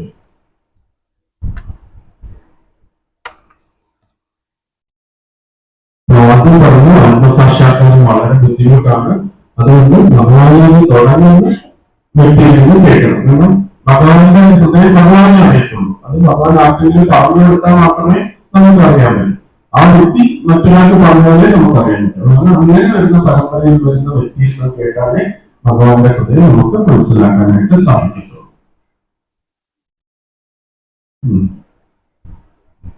അതായത് മാനസികമായ ഊഹാപോഹങ്ങൾക്കോ ശുഷ്കവാദങ്ങൾക്കോ ഒരാൾക്ക് നേർവഴിയിലേക്ക് എത്തിക്കാനായിട്ട് സാധിക്കില്ല എന്ന് പറയുന്നു. നമ്മൾ ആത്മീയ ഗുരുവിന്റെ നിർദ്ദേശപ്രകാരം തന്നെ മുന്നോട്ട് പോയിക്കൊണ്ടിരിക്കും. നമുക്ക് ഒരു ധാരണയുണ്ട്, ഗുരു എന്ന് പറയുമ്പോൾ നമുക്ക് ദീക്ഷ തരാനുള്ള ഒരു വ്യക്തിയാണ് എന്ന് നമുക്കൊരു ധാരണയുണ്ട്. ദീക്ഷ തന്നു കഴിഞ്ഞാൽ എനിക്ക് ആത്മീയ ജീവിതത്തിലേക്ക് തന്നെ അദ്ദേഹം മുന്നോട്ട് കൊണ്ടുപോകുന്ന വ്യക്തിയാണ്. എനിക്ക് അദ്ദേഹത്തിൽ നിന്നൊന്നും മനസ്സിലാക്കേണ്ട ആവശ്യമില്ല, അദ്ദേഹത്തിൽ നിന്നൊന്നും പഠിക്കേണ്ട ആവശ്യമില്ല എന്ന് നമ്മൾ ചെയ്യുന്നത്. യഥാർത്ഥത്തിൽ ദീക്ഷ എന്ന് പറഞ്ഞാൽ ഒരു ശിക്ഷ കോൺട്രാക്ട് ആണ്. ശിക്ഷ എന്ന് പറഞ്ഞാൽ ഇൻസ്ട്രക്ഷൻ. ആ ഇൻസ്ട്രക്ഷൻ ഞാൻ എടുത്തുകൊള്ളാം എന്നൊരു നമ്മളൊരു കോൺട്രാക്ട് ചെയ്യുന്നതാണ് ദീക്ഷ എന്ന് പറയുന്നത്. ഈ വ്യക്തിയിൽ നിന്ന് ഞാൻ ഇനി എന്റെ ആജീവനാന്ത അല്ലെങ്കിൽ എന്റെ എറ്റേണൽ ലൈഫിൽ ഞാൻ ഇൻസ്ട്രക്ഷൻ എടുത്തുകൊള്ളാം, ഈ വ്യക്തിയുടെ നിർദ്ദേശം അനുസരിച്ച് ഞാൻ പാലിക്കാം എന്ന് നമ്മളവിടെ പ്രോമിസ് ഭഗവാന്റെ മുമ്പിലും അഗ്നിയുടെ മുമ്പിലും പ്രോമിസ് ചെയ്യുന്നതിനെയാണ് ദീക്ഷ എന്ന് പറയുന്നത്. ദീക്ഷ എന്ന് പറയുന്ന ഒരു 1-2 മണിക്കൂർ ചടങ്ങ് അല്ല നമ്മുടെ ലൈഫിന്റെ എസൻസ്. അവിടെ നമ്മൾ പ്രോമിസ് ആണ് കൊടുക്കുന്നത്, ഞാൻ ഈ വ്യക്തിയിൽ നിന്ന് നിരന്തരം കേട്ടുകൊള്ളാം, ഇൻസ്ട്രക്ഷൻ എടുക്കാമെന്നുള്ള കാര്യങ്ങൾ ഞാൻ ചെയ്യും. അപ്പൊ ഇതിലേക്ക് പല പല ഉദാഹരണങ്ങൾ ശ്രീ പ്രഭുപാദിന്റെ ലൈഫ് ഹിസ്റ്ററിയിൽ നമുക്ക് കാണാനായിട്ടുണ്ട്. കഴിഞ്ഞ ദിവസം ഗിരീഷ് ഞാൻ കോർട്ട് അയച്ചു കൊടുത്തപ്പോൾ പറഞ്ഞത് എക്സ്പ്ലെയിൻ ചെയ്യണം എന്ന് ഞാൻ പറഞ്ഞിരുന്നു. അപ്പൊ അതിൽ ലെറ്റർ ആഴ്ചയിലാണ്. ലെറ്റർ ആഴ്ചയിൽ അതില് സോമസ് ജയപ്രകാശ് അന്ന് മഹാരാജ് ആയിട്ടില്ല, സന്യാസി ആയിട്ടില്ല, അദ്ദേഹം ബ്രഹ്മചാരിയാണ്. 1969 അദ്ദേഹം പ്രഭുപാദിനോട് ചോദിച്ചൊരു ചോദ്യത്തിനുള്ള ഉത്തരം പ്രഭുപാദ് ലെറ്ററിൽ എഴുതുന്നുണ്ട്. ഗിരീഷ് ബാബു തന്നെ പറഞ്ഞു അതൊന്ന് എക്സ്പ്ലെയിൻ ചെയ്യണം എന്ന് ഇങ്ങനെ പറഞ്ഞു. അപ്പൊ അതില് ഇങ്ങനെയാണ് മഹാരാജ് ആ സമയത്ത് അമേരിക്കയിലായിരുന്നല്ലോ, അന്ന് ബ്രഹ്മചാരിയാണ്, യഥാർത്ഥ ബ്രഹ്മചാരി. അപ്പൊ അദ്ദേഹം ഈ യോഗ സ്റ്റുഡിയോകളിലൊക്കെ പോകുമായിരുന്നു.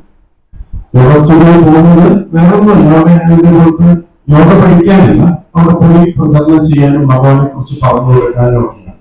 ഇന്നത്തെ ആധുനികമായിട്ട് യോഗം എന്ന് പറഞ്ഞാല് ജസ്റ്റ് ശാരീരികമായിട്ടാണ്, എന്നാൽ ആത്മീയ ലക്ഷ്യം പല സ്ഥലത്തും യോഗ സ്റ്റുഡിയോകളിലില്ല. നമ്മൾ ആരോഗ്യം സംരക്ഷിക്കണം എന്നുള്ളതാണ്. പക്ഷെ അവിടേക്ക് പോയി ഭക്തന്മാര് ഭഗവാനെ കുറിച്ചും ഭഗവാന്റെ കീർത്തനങ്ങളൊക്കെ പറഞ്ഞു കൊടുക്കുകയാണ്. അപ്പൊ സ്വാഭാവികമായിട്ട് നമ്മൾ എവിടെയെങ്കിലും പോകുമ്പോൾ നമുക്ക് അവര് തീർച്ചയായിട്ടും ഭക്ഷണമൊക്കെ തരും. അപ്പം അവിടുന്ന് ഒരുപാട് ഭക്ഷണങ്ങൾ അദ്ദേഹത്തിന് കിട്ടും. അപ്പൊ അദ്ദേഹം ഒരു അന്ന് ആ വിദേശത്തെ ഭക്തന്മാര് അവർക്ക് അത്രയും കാര്യങ്ങൾ അറിയില്ല. അപ്പൊ അദ്ദേഹം നിഷ്കളങ്കമായിട്ട് പ്രഭുപാദിനോട് ചോദിച്ചു, ഇവര് തരുന്ന ഭക്ഷണങ്ങളൊക്കെ നമുക്ക് കഴിക്കാമോ? ശ്രീ പ്രഭുപാദ് പറയുന്നത് നമ്മൾ ഭഗവാന്റെ നിവേദ്യമായി കഴിക്കേണ്ടത് എന്നാണ് പറയുന്നത്. ഭഗവാൻ കഴിച്ച് ഉച്ചിഷ്ടം, അതായത് എല്ലാം ഈശ്വരൻ്റെതായതുകൊണ്ട് നമ്മൾ എന്ത് ഈശ്വരനെ സമർപ്പിച്ചിട്ടാണ് നമ്മൾ കഴിക്കേണ്ടത് എന്ന് നമുക്ക് പ്രഭുപാദ് നിർദ്ദേശം തന്നിട്ടുണ്ട്. അപ്പൊ അദ്ദേഹം ചോദിച്ചു എങ്ങനെയാണ് പ്രഭുപാദ് നമുക്കത് ചെയ്യാം. അപ്പൊ പ്രഭുപാദ് വളരെ ക്ലിയർ ആയിട്ട് അദ്ദേഹത്തിന് പറഞ്ഞു കൊടുത്ത കാര്യം എന്ന് പറഞ്ഞാല് നമ്മൾ ഭഗവാൻ കൊടുത്ത ഭക്ഷണമേ കഴിക്കാവൂ. ഒരു ഭക്തൻ ഉണ്ടാക്കിയാലേ ഭഗവാൻ സ്വീകരിക്കും, സ്നേഹത്തോടെ ഉണ്ടാക്കിയാലേ സ്വീകരിക്കുള്ളൂ. അപ്പൊ നമുക്ക് എല്ലാ ഭക്ഷണങ്ങളും നമ്മുടെ വീട്ടിലെല്ലാം ഒരു ഫ്രിഡ്ജ് നിറച്ച് ഭക്ഷണം ഉണ്ടെങ്കിൽ ആരെങ്കിലും വന്നിട്ട് നമുക്ക് എങ്ങനെ വെറുതെ നമുക്ക് ഒരു സ്നേഹമില്ലാതെ തന്നു കഴിഞ്ഞാൽ നമ്മൾ എന്റെ വീട്ടിൽ ആവശ്യത്തിന് ഭക്ഷണം ഉണ്ടില്ല, എനിക്ക് ആവശ്യമില്ല എന്നേ നമ്മൾ പറയുള്ളൂ. അപ്പം ഭഗവാൻ സ്നേഹത്തോടെ കൊടുത്താലേ ഭഗവാൻ സ്വീകരിക്കുന്നു. പത്രം പുരുഷം ഫലം പോലെ യോഗി ഭക്തിയാ പ്രയച്ചു, ഭക്തിയോടുകൂടി അർപ്പിച്ചാൽ സ്വീകരിക്കുന്നതാണ് ഭഗവാൻ. അപ്പൊ ഭക്തൻ കൊടുത്താൽ ഭഗവാൻ സ്വീകരിക്കും. അപ്പം ഭഗവാൻ സ്വീകരിച്ചത് നമ്മൾ ഉച്ചിഷ്ടമായിട്ട് കഴിക്കണം, പ്രസാദമായിട്ട് കഴിക്കണമെന്ന് മഹാരാജ് ബ്രഹ്മചാരിക്ക് ശീലമായി. അപ്പം അവരൊക്കെ ഓൾറെഡി ദീക്ഷ എടുത്ത് കഴിഞ്ഞവരാണ്. 67 ദീക്ഷ എടുത്തത്, 68 ഓക്കെ, 68 67 അദ്ദേഹം ദീക്ഷ എടുത്തിരിക്കുന്നത്. അപ്പൊ അത് കഴിഞ്ഞിട്ട് 1 വർഷം കഴിഞ്ഞിട്ടാണ് അദ്ദേഹം ഈ ചോദ്യം ചോദിക്കുന്നത്. അദ്ദേഹം 1 വർഷം കഴിഞ്ഞിട്ടാണ് ചോദിക്കുന്നത്. അപ്പം അവിടെ ആ ശിക്ഷ നടക്കുകയാണ്. ഇതാണ് ഞാൻ പറഞ്ഞു വന്ന ഉദ്ദേശം. അവിടെ ഇൻസ്ട്രക്ഷൻ നടക്കുകയാണ്. ആ ഇൻസ്ട്രക്ഷൻ വെച്ച് അദ്ദേഹം പ്യൂർ ആയിക്കൊണ്ടിരിക്കുകയാണ്. അപ്പൊ നമ്മൾ ദീക്ഷ എടുക്കുന്ന ചിലരുടെ ദീക്ഷ എടുത്തിട്ടുള്ള വ്യക്തികളായിരിക്കും, ചില ദീക്ഷ എടുക്കാൻ ആഗ്രഹിക്കുന്ന വ്യക്തികളായിരിക്കും. ദീക്ഷ എന്ന് പറഞ്ഞാൽ ശിക്ഷ കോൺട്രാക്ട് ആണ്. ആ ശിക്ഷ നമ്മൾ കണ്ടിന്യൂ ചെയ്തുകൊണ്ടിരിക്കും. എപ്പോഴും ഒരു സ്റ്റുഡന്റിന്റെ കൂടെ ഇരിക്കും. നമ്മൾ നേരിട്ട് കൃഷ്ണനെ നേരിട്ട് കാണുന്നത് വരെ നമ്മുടെ ഹൃദയത്തിൽ മാലിന്യമുണ്ട് എന്ന് നമ്മൾ തന്നെ നമ്മളെ ബോധ്യപ്പെടുന്നു. നമ്മൾ എപ്പോഴാണ് ഞാനിപ്പോ പ്രതിഷേധപ്പെടുന്നത് എങ്ങനെ കാണുന്നു, ഇത്രയും പ്ലെയിൻ ആയിട്ട് കോമൺ സെൻസ് അതിപ്പോ ഇതായിട്ട് കാണുന്നു, അദ്ദേഹത്തിന് സംസാരിക്കുന്നത് അതേപോലെ നമുക്ക് എന്താണ് കൃഷ്ണനെ കാണാൻ പറ്റുന്നത്. ആ ഒരു തലം വരെ, അത്രയും പ്യൂർ ആവുന്നത് വരെ നമ്മുടെ ഹൃദയത്തിൽ മാലിന്യമുണ്ട് എന്ന് മനസ്സിലാക്കും. ആ മാലിന്യങ്ങൾ പോകാനായിട്ട് വീണ്ടും ഹമ്പിളായിട്ട് നമ്മൾ കേട്ടുകൊണ്ടിരിക്കുക എന്നുള്ളതാണ് നമ്മുടെ ആത്മീയ വഴി. അതുകൊണ്ടാണ് ഹിയറിംഗ് ഈസ് ദ എസൻസ് എന്ന് പറയുന്നത്. ആ കേൾക്കുക എന്നുള്ളതാണ് എസൻസ്. നമുക്ക് എത്ര ഉദാഹരണങ്ങൾ ശ്രീമദ് ഭാഗവത്തിൽ പറയുന്നുണ്ട്. പ്രിയവൃത്ത മഹാരാജാവ്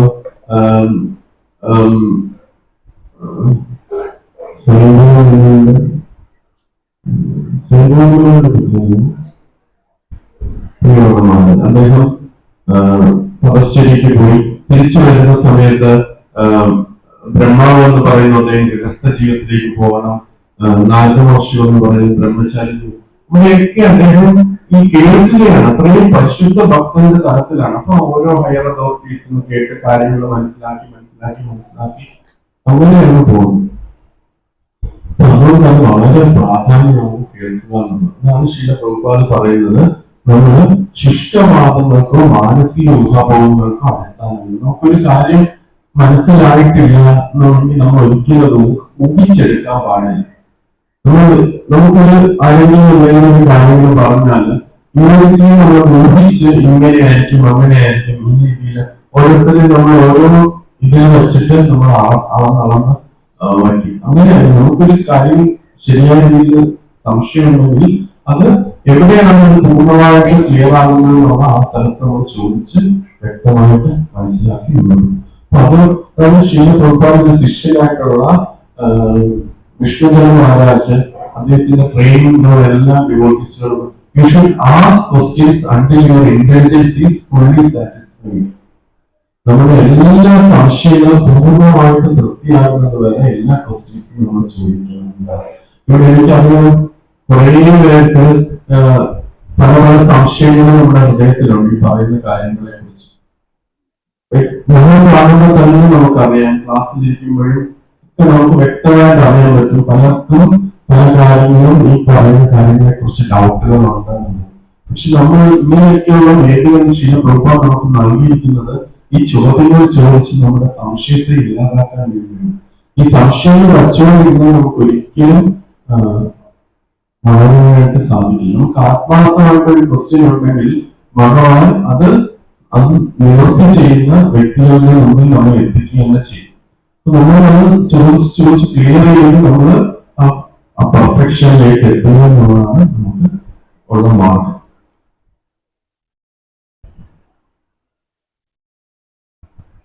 അങ്ങനെയുള്ള ആത്മീയതയെ ബഹുമ സമർപ്പണത്തോടെ സ്വീകരിക്കണം. വൃത്തിയെ പോലെ ജഗതിമാനം തിരിച്ച് സേവിക്കുകയും വേണം. ആത്മസാക്ഷാത്കാരം ലഭിച്ച ഗുരുവിന്റെ സംതൃപ്തി എത്ര ആത്മീയ ജീവിതത്തിന്റെ പുരോഗതിയുടെ ലക്ഷ്യം. ആത്മീയഗുരുവിനെ സേവിക്കണം എന്ന് പറയുന്നതിന്റെ അർത്ഥം നമുക്ക് അറിവ്, നമ്മൾ സ്കൂളിലൊക്കെ പോകുമ്പോൾ നമ്മൾ ടീച്ചറിൽ നിന്ന് അറിവ് കിട്ടി നമ്മൾ അത് പോയി നോട്ട്സ് ഒക്കെ ആക്കി നമ്മൾ പരീക്ഷ എഴുതി പോകും. അവിടെ നമ്മൾ ടീച്ചറിനെ സേവിക്കുന്ന ആവശ്യം നമ്മളൊന്നും ചിന്തിക്കുന്നില്ല. നമ്മൾ ഭൗതികമായ അറിവാണ് നമ്മൾ എഴുതി പഠിച്ച് നമ്മൾ മാർക്ക് കിട്ടി നമ്മൾ പോകും. ചിലപ്പോൾ നമ്മൾ കുട്ടികൾ ചിലപ്പോൾ ടീച്ചറിന് ഗിഫ്റ്റ് മേടിച്ചു കൊടുക്കുക എന്തെങ്കിലുമൊക്കെ ചെയ്യും. പക്ഷെ പൊതുവെ സ്വാഭാവികമായിട്ട് ഒരു ആൾക്കാരും അങ്ങനെ കാര്യങ്ങൾ ശ്രദ്ധിക്കാറുണ്ട്. അത് ഭൗതിക ലോകം. പക്ഷെ ആത്മീയ ലോകത്തിൽ ആത്മീയ തലത്തിൽ നോക്കണമെങ്കിൽ നമ്മൾ ആ അറിവ് നൽകുന്ന വ്യക്തിയെ സേവിക്കുകയല്ല ചെയ്യണം. ആത്മീയ ഗുരുവിനെ സേവിക്കണം. സർവീസ് ഇല്ലെങ്കിൽ സർവീസ് ആണ്, അതായത് ആത്മീയ ഗുരുവിനെ സേവനം ചെയ്യുന്നതാണ് ഈ വ്യക്തി ആത്മാർത്ഥമായിട്ട് അറിവ് ആഗ്രഹിക്കുന്നുണ്ട് എന്നതിന്റെ ലക്ഷണം. എനിക്ക് വളരെ കോൺഫിഡൻഷ്യൽ ആയിട്ടുള്ള ഒരു കാര്യം ഒരു വ്യക്തിക്ക് പറഞ്ഞു കൊടുക്കണം എന്നുണ്ടെങ്കിൽ ആ വ്യക്തി യോഗ്യനാണ്, അത് ശരിയായ രീതിയിൽ അത് ഉപയോഗിക്കും എന്ന് എനിക്ക് ബോധമുണ്ടെങ്കിൽ ഞാൻ അത് കാര്യങ്ങൾ ആ വ്യക്തിക്ക് പറഞ്ഞു കൊടുക്കുന്നു. അങ്ങനെ പറഞ്ഞു അത്ര ഗൂഢമായിട്ടുള്ള കാര്യമാണെങ്കിൽ പോലും അപ്പൊ ഭഗവാനെ കുറിച്ച് ആ പൂർണ്ണമായ ജ്ഞാനം ഒരു ഗുരു ശിഷ്യന് പകർന്നു നൽകണം, അല്ലെങ്കിൽ ശിഷ്യന്റെ ഹൃദയത്തിൽ അത് സ്ഥിരമാക്കണമെങ്കിൽ ആ ശിഷ്യൻ നിർവ്യാജനാണ് എന്ന് ഗുരുവിന് ബോധ്യമായിരുന്നു. ഗുരു എല്ലാവർക്കും അറിവ് കൊടുക്കും, എല്ലാവർക്കും ലെക്ചേഴ്സ് ആണ് കൊടുക്കുന്നത്. അവരുടെ വീട്ടിൽ വന്ന് ആ വ്യക്തിയോട് സ്പെഷ്യലി പറയുന്നില്ല. പക്ഷെ ഗുരു പറയുന്ന നോളജ് നമ്മുടെ ഹൃദയത്തിൽ അടിസ്ഥാനം ഉറയ്ക്കണമെങ്കിൽ നമ്മൾ സിൻസിയർ ആണ് എന്ന് ഗുരുവിന് ബോധ്യമാണ്. എങ്കിൽ മാത്രമേ ആ നോളജ് നമ്മുടെ ഹൃദയത്തിൽ നൽകുകയുള്ളൂ, അല്ലെങ്കിൽ ആ നോളജ് നിൽക്കത്തില്ല. അപ്പൊ അത് വേണമെങ്കിൽ നമ്മൾ ആ ഗുരുവിനെ സേവിക്കണം. സേവിക്കുമ്പോൾ ദുരഭിമാനമില്ല, ഞാനെന്ന ഭാവമില്ല. ഭാവമില്ലാത്ത ഒരു വ്യക്തിക്ക് സേവിക്കാൻ പറ്റും. ഞാൻ എപ്പോഴും ചിന്തിച്ചിരിക്കുന്ന വ്യക്തിക്ക് എങ്ങനെയാണ് മറ്റൊരാളെ സേവിക്കാനായിട്ട് പറ്റുന്നത്? ഞാനെന്ന ഭാവമില്ലാതെ സിൻസിയറായിട്ട് ഹംബിളായിട്ട് സെർവ് ചെയ്യുന്ന ഒരു വ്യക്തിക്ക് മാത്രമേ ഭാവം.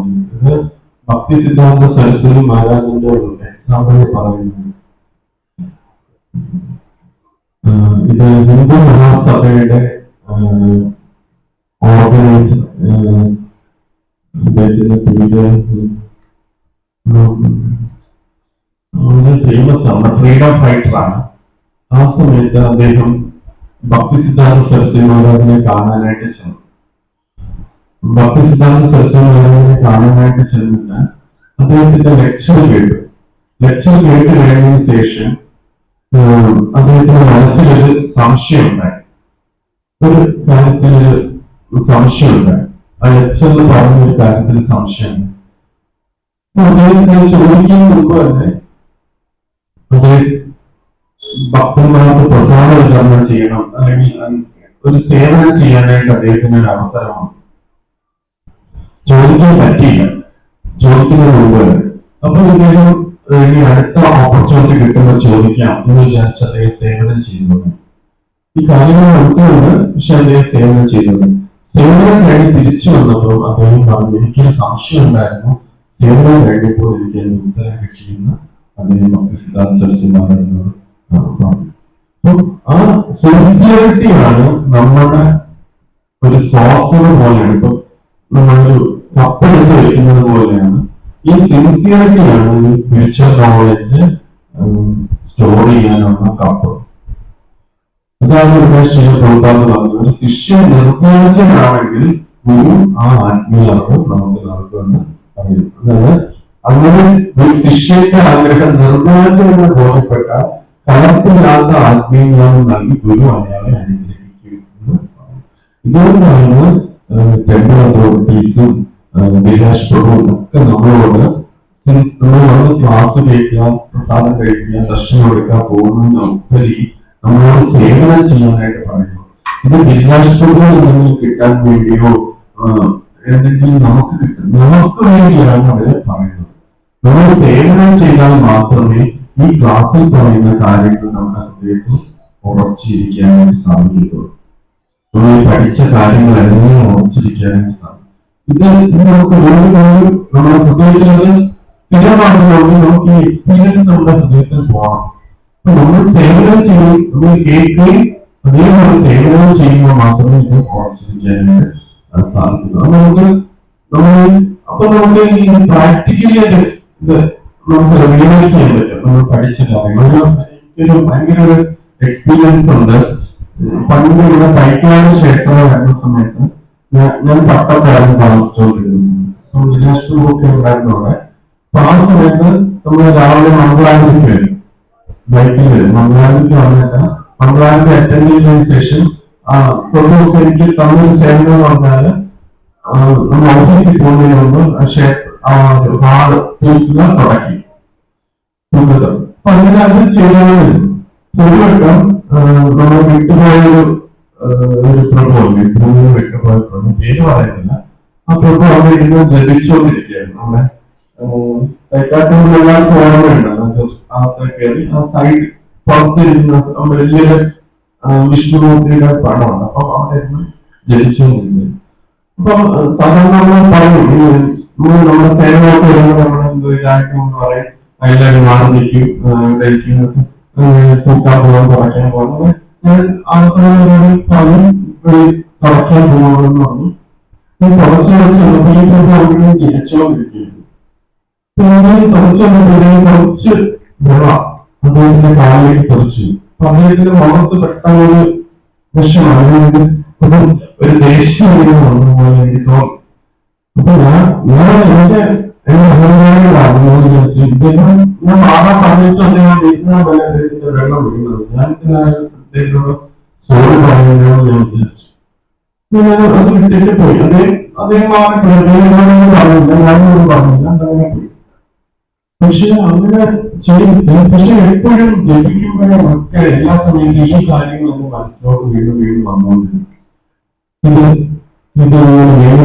എനിക്ക് എന്താണെന്ന് അറിയത്തില്ല, അസ്വസ്ഥത പോലെ കിടന്നു.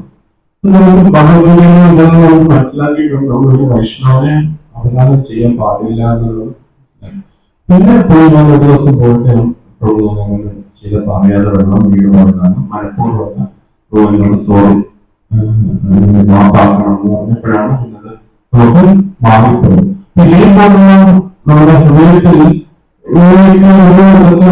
നമ്മൾ സേവനം ചെയ്ത് ഭക്തന്മാരുടെ കൂടെ സേവനം ചെയ്യുമ്പോൾ മാത്രമേ നമുക്ക് മനസ്സിലാവും എങ്ങനെയാണ് നമ്മൾ അവരോട് ഇടപെടേണ്ടത്, എങ്ങനെയാണ് അവരോട് ഡീൽ ചെയ്യേണ്ടതെന്നൊക്കെയുള്ള കാര്യങ്ങൾ നമുക്ക് മനസ്സിലാവും. ഈ നോളജ് നമ്മുടെ ഹൃദയത്തിൽ ഉറയ്ക്കണമെങ്കിൽ നമ്മൾ സേവനം ചെയ്യും. അതാണ് ഇവിടെ ശ്രീ പ്രഭുപാദ് പറയുന്നത്.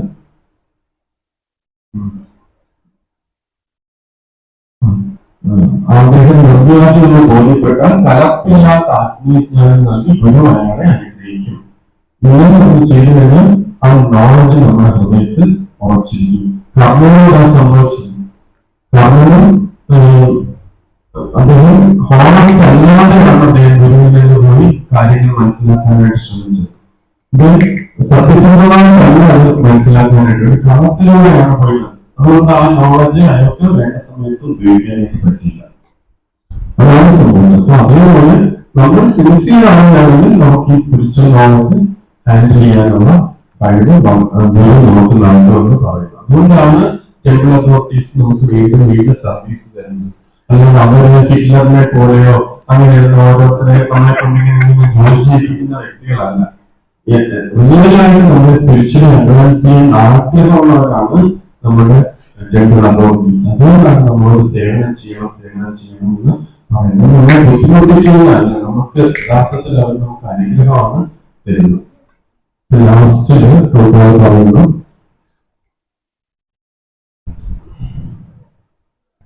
വിശ്വാസികളായ ആത്മീയർ സ്വാഭാവികമായ ശിഷ്യനോട് കരുണയുള്ളവരാണ്. അതുകൊണ്ട് ശിഷ്യൻ ദൈവാനുഗ്രഹവും ആ സേവന സന്നദ്ധനുമായിരിക്കുമ്പോൾ പ്രശ്നോത്തര നിലയിൽ പരിപൂർണ്ണമായിരിക്കും. ഗുരു യഥാർത്ഥത്തിൽ നമുക്ക് എത്രത്തോളം ഹാൻഡിൽ ചെയ്യാൻ പറ്റും അതനുസരിച്ച് പൂർണ്ണമായിട്ട് തരാൻ അദ്ദേഹം തയ്യാറാണ്.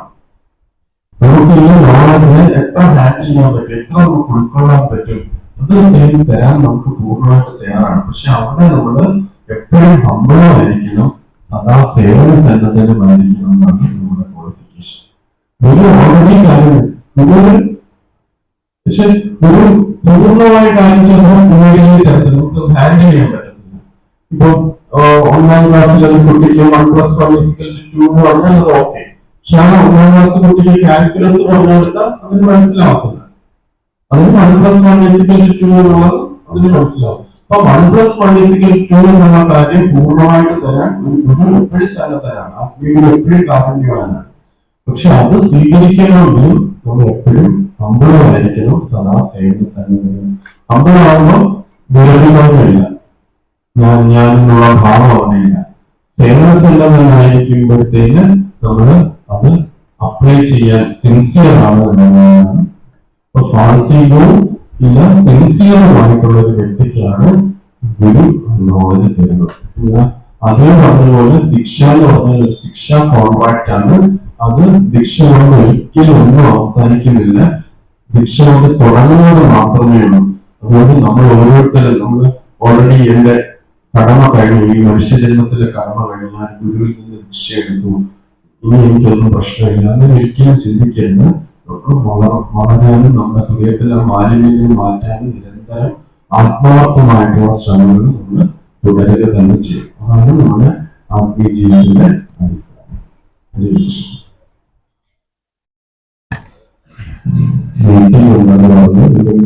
ക്വസ്റ്റ്യൻസ് ഉണ്ടെങ്കിൽ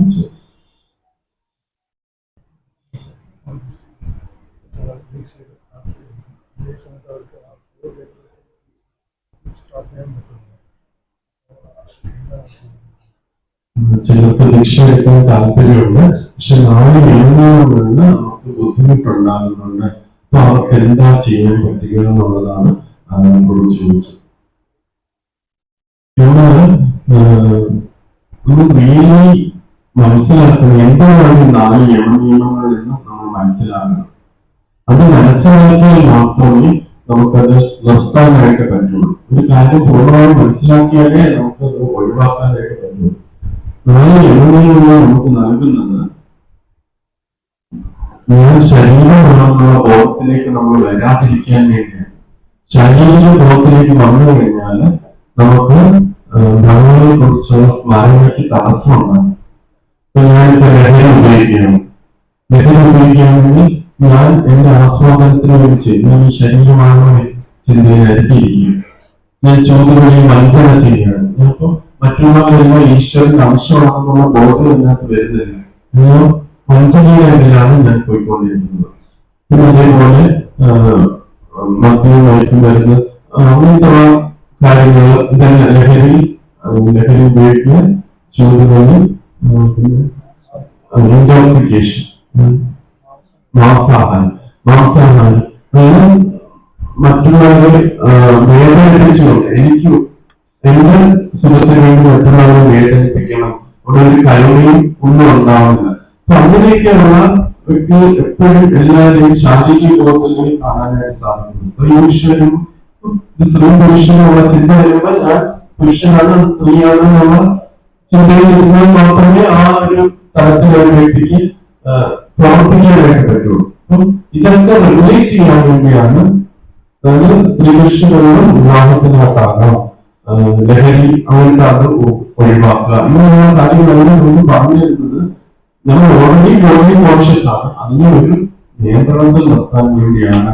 അതിൽ നിന്ന് നമുക്ക് തലത്തിലേക്ക് വരാൻ വേണ്ടിയാണ്, ഈശ്വരനെ കുറിച്ചുള്ള ബോധം സ്ഥിരമായിട്ട് നിർത്താനായിട്ട് എന്നെ ഹെൽപ്പ് ചെയ്യുന്ന കാര്യങ്ങളാണ് എന്ന് മനസ്സിലാക്കി കഴിഞ്ഞാൽ നമുക്ക് എളുപ്പമാണ് അതിലേക്ക് നിൽക്കാനായിട്ട്. അതിനാൽ എന്റെ ജീവിതത്തിന് ഒരു തടസ്സമാണ്, എന്നെ ബുദ്ധിമുട്ടുകയാണെന്ന് വിചാരിച്ചാൽ ഇത് മറികടക്കാൻ വളരെ പാടാണ്. ഇത് നമുക്ക് ഈശ്വരന്റെ അടുത്തേക്ക് പോകാനുള്ള ഒരു പാത തുറന്നു തരികയാണെന്ന് വിചാരിച്ചു കഴിഞ്ഞാൽ ഇത് നമുക്ക് മുന്നോട്ട് പോകാനായിട്ട് നമ്മുടെ ജപം കൂട്ടുക എന്നുള്ളതിനോട് അതിന് വഴി. നിരന്തരം വീണ്ടും ഭഗവാനോട് പരിശുദ്ധ ഭക്തിക്ക് വേണ്ടി നമ്മൾ എത്രയോ കോടാനുകോടി ജന്മങ്ങളിൽ ഇത്തരം വാസനകളിൽ പ്രവർത്തിച്ച വ്യക്തികളാണ്. അപ്പൊ ഇതിന് പുറത്തുവരാൻ സമയമെടുക്കും. പക്ഷെ നമ്മൾ സിൻസിയർ ആയിക്കോണ്ടിരിക്കുക, വീണ്ടും സിൻസിയർ ആയിക്കോണ്ടിരിക്കുക. ചില വ്യക്തികൾക്ക് പെട്ടെന്ന് പറ്റുകയാണ് കഴിഞ്ഞ ജന്മം അനുസരിച്ച്. പക്ഷെ നമുക്ക് ചിലപ്പം ആ ഒരു തലത്തിലേക്ക് വരാൻ കുറച്ചും കൂടെ സമയം വേണം. പക്ഷെ നമ്മൾ സിൻസിയറായി പ്രവർത്തിച്ചു തീർച്ചയായിട്ടും നമ്മൾ സിൻസിയർ ആണെങ്കിൽ ഭഗവാൻ അതിനുള്ള വഴി കാണിച്ചു തരും എന്ന് ഭഗവാൻ ഭഗവത്ഗീതയിൽ പറയുന്നുണ്ട്. ദേശം സതതയുക്താനോ പ്രീതി പൂർണ്ണമോ ദദാനുവൃത്തി ലോകത്തെ ആരാണ് എന്നെ ആത്മാർത്ഥമായിട്ട് സ്നേഹിക്കുന്ന വ്യക്തികൾക്ക് അവർക്ക് എന്നിലേക്ക് വരാനുള്ള വഴി ഞാൻ കാണിച്ചു തരുന്നു ഭഗവാൻ പറയുന്നത്.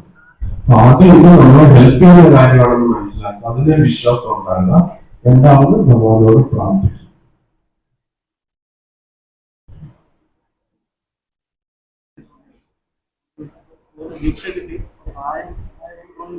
സേവനം ചെയ്യാൻ പറ്റും, അങ്ങനെ എന്തെങ്കിലും ഗുരുവിന്റെ അനുഗ്രഹം ഇപ്പൊ ക്ലാസ്സിലിരിക്കുന്നതാണല്ലോ, നമ്മളിപ്പോ ക്ലാസ്സിൽ അരമണിക്കൂർ മുമ്പ് വരാൻ പറ്റും. നമ്മൾ വിചാരിച്ചാൽ നമുക്ക് എന്തെങ്കിലും സേവനം ചെയ്യാൻ പറ്റും. നമ്മള് വലിയ പണ്ട് പോലെ ചെയ്യുന്നതാണ് നമ്മൾ ചിന്തിക്കരുത്. ഓരോ കാലഘട്ടത്തിനും ഓരോ വയസ്സിനും പ്രായത്തിനനുസരിച്ച് നമ്മൾ വിരാഷ്ട്രമൊക്കെ ബുക്ക് ഡിസ്ട്രിബ്യൂഷൻ ഒക്കെ ചെയ്യുന്നത്. അദ്ദേഹത്തിന് ഒരു പ്രായത്തിന്റെ ഘട്ടമെത്തി കഴിഞ്ഞാൽ ചിലപ്പോൾ അദ്ദേഹത്തിന് ഇതേപോലെ ചെയ്യാൻ പറ്റണമെന്നില്ല. ഇതൊരു ഗവൺമെന്റ് സർവീസ് നമ്മൾ ചേഞ്ച് ആവണം. നമ്മൾ ഇന്ന സർവീസേ ചെയ്യുമെന്ന് വിചാരിക്കും. നമ്മുടെ പ്രായത്തിനും അതിന് ഇതിനും ഒക്കെ അനുസരിച്ച് നമ്മളത് ചേഞ്ച് ചെയ്യണം. കുറച്ച് നേരത്തെ നമുക്ക് ചെയ്യാൻ പറ്റുന്നത് കുറച്ച് അരമണിക്കൂർ മുമ്പ് വന്നിട്ട് ഇവിടെ ആ കസേരകൾ അങ്ങോട്ടും ഇങ്ങോട്ടും പിടിച്ചില്ല ചെയ്തു. അല്ലെങ്കിൽ ഇവിടെ നിന്ന് എല്ലാവരും ഇറങ്ങുമ്പോഴത്തേക്കും കസേര ഒന്നോ രണ്ടോ എടുത്ത് മാറ്റിയില്ല. ഇതൊക്കെ സേവനം തന്നെയാണ്. അല്ലെങ്കിൽ ഇവിടെ പുതുതായിട്ട് ആരെങ്കിലും വന്നു കഴിഞ്ഞാൽ അവർക്കും ഭഗവാനെ കുറിച്ച് എന്തെങ്കിലും കാര്യങ്ങൾ പറഞ്ഞു കൊടുക്കുക. സേവനം ഉറപ്പായിട്ടും ഭഗവാൻ തരും. നമ്മൾ അതെല്ലാം നാമം ജപിക്കുന്നു. ഹരേ കൃഷ്ണ മഹാമന്ത്രത്തിൽ നമ്മൾ നാമം ജപിക്കുന്നു. എനിക്ക് സേവനം വേണമെന്നാണ് ഭഗവാനോട് നമ്മൾ പറയുന്നത്. നമ്മൾ സിൻസിയർ ആണെങ്കിൽ ഭഗവാൻ തീർച്ചയായിട്ടും നമുക്ക് എന്തെങ്കിലും വിധത്തിൽ സേവനം തരും. പറ്റുന്നില്ല പ്രഭു അങ്ങനെ പണ്ട് ചെയ്യുന്ന കാര്യം ഇപ്പൊ പറ്റുന്നില്ല. അത് ആർക്കും പറ്റത്തില്ല. എനിക്കിപ്പോ പ്രായമായി കഴിഞ്ഞാൽ ഇവിടെ ഇരിക്കാൻ പോലും പറ്റത്തില്ല. കൂട്ട് വേദന എടുക്കും. ഞാൻ മറ്റെന്തെങ്കിലും സേവനം ചെയ്യും. ചെയ്യും അന്ന് ചെയ്തതുകൊണ്ടാണ് ഞാൻ ഇപ്പോഴും ചെയ്യും എന്ന് വിചാരിക്കുന്നതാണ് പ്രശ്നം. അപ്പൊ അതനുസരിച്ച് ചെയ്യും. അതാണ് ശീല പ്രഭാത് പറഞ്ഞു ഒരു പ്രിൻസിപ്പിൾ. Do the needful. നീ ഇപ്പൊ എന്താ ഡു ദ നീഡ്ഫുൾ, ഇപ്പൊ എന്താണ് ആവശ്യം അത് ചെയ്യും. എന്താണ് ആ സന്ദർഭത്തിന്റെ ആവശ്യം? ഇപ്പൊ പ്രഭു ഇവിടെ വന്നിട്ട് പ്രഭു പണ്ട് ചെയ്ത് സേവനം ചെയ്യാൻ പറ്റുന്നത്, പക്ഷെ അപ്പം ഗിരിരാജ് പറയും പ്രഭു ഇത് ഈ കാര്യം ചെയ്യാൻ പറ്റുക ചെയ്യും, അങ്ങനെ ചെയ്യണം. അപ്പൊ അങ്ങനെയാണ് അവരെ പ്ലീസ് ചെയ്യുന്നത്. അവരെ പ്ലീസ് ചെയ്യുമ്പോഴാണ് അവരുടെ ആത്മീയ ഒരു പ്ലീസ് ആവുന്നത്. അവരുടെ ആത്മീയ ഒരു പ്ലീസ് ആവുമ്പോഴാണ് നമുക്ക് സ്പിരിച്വൽ അഡ്വാൻസ്മെന്റ് ഉണ്ടാവുന്നത്. ഇവിടെ ടെമ്പിൾ അതോറിറ്റീസ് ഒക്കെ കൃഷ്ണന്റെ ഇൻസ്ട്രക്ഷനിലാണ്, കൃഷ്ണന്റെ അനുഗ്രഹങ്ങളോടാണ് ഇവിടെ ടെമ്പിൾ ഓഫീസും ഇതൊക്കെ ആയിട്ട് നിൽക്കുന്നത്. അവർ ആരെയും നിയമിച്ചതല്ല, യഥാർത്ഥത്തിൽ കൃഷ്ണന്റെ ഒരു ബ്ലെസ്സിംഗ് ഉള്ളതുകൊണ്ടാണ് നമുക്ക് ഇവിടെ ഈ അതോറിറ്റീസ് ആയിട്ട് നമ്മൾ നേടിയാനായിട്ട് വരുന്നത്. അപ്പൊ അവരെ നമ്മൾ സെർവ് ചെയ്യുകയാണെങ്കിൽ അവരുടെ ആത്മീയ ഒരു പ്രീസ്താവും, അവരുടെ ആത്മീയ ഒരു പ്രീസ്താവും ശീല പ്രഭുപാദ പ്രീസ്താവും, ഒരു ഗുരുപരമ്പര പ്രീസ്താവും, കൃഷ്ണൻ പ്രീസ്താവും. ആലോചിച്ചില്ല എന്ത് ചെയ്യാൻ പറ്റും. സിമ്പിളായിട്ട് വിദേശങ്ങളുടെ അടുത്ത് ചോദിക്കണം, പ്രഭു എനിക്ക് ഇവിടെ എന്ത് സേവനമാണ് ചെയ്യാൻ പറ്റുന്നത്. അപ്പൊ പ്രഭു ആലോചിച്ചിട്ട് അടുത്ത ആഴ്ച പറയാം, പ്രഭു ഈ കാര്യം ചെയ്യും, ചെയ്താൽ മതി. പ്ലീസ് നടത്തി. അങ്ങനെയാണ് ഡയറക്ട്ലി കൃഷ്ണനെ പ്ലീസ് നടത്തണമെന്ന് വിചാരിച്ചുള്ള സേവനം ചെയ്യാൻ പറ്റില്ല. വിദേശങ്ങളെ പ്ലീസ് നടത്തി കഴിഞ്ഞാൽ ഓട്ടോമാറ്റിക്കലി ഭഗവാനെ പ്ലീസ് നടത്താനായിട്ട് ആ രീതിയിൽ നമ്മൾ ചിന്തിക്കുക.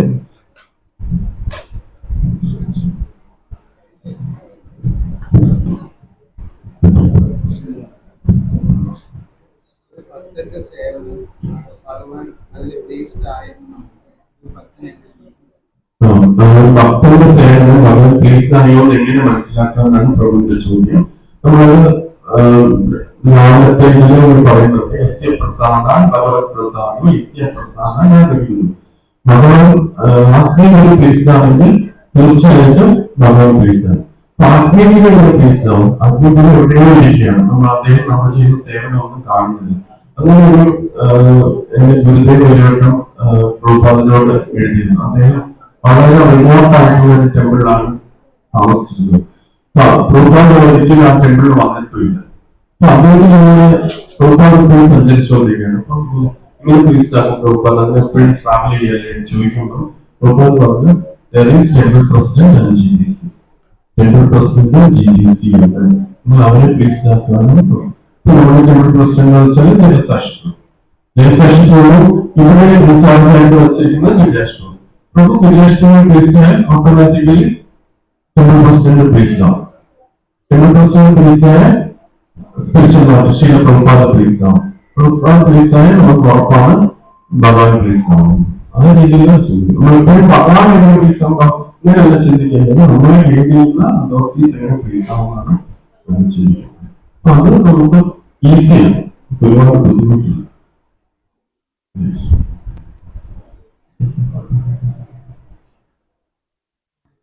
ആത്മാർത്ഥതയില്ല നമുക്ക് അറിയാമോ സേവനത്തിൽ സർവീസ് ഒക്കെ ചെയ്യുകയും നമ്മൾ ആത്മാർത്ഥത ഇൻക്രീസ് ചെയ്യാൻ എന്താണ് നമ്മൾ ആത്മാർത്ഥത കുറയ്ക്കുന്നത്?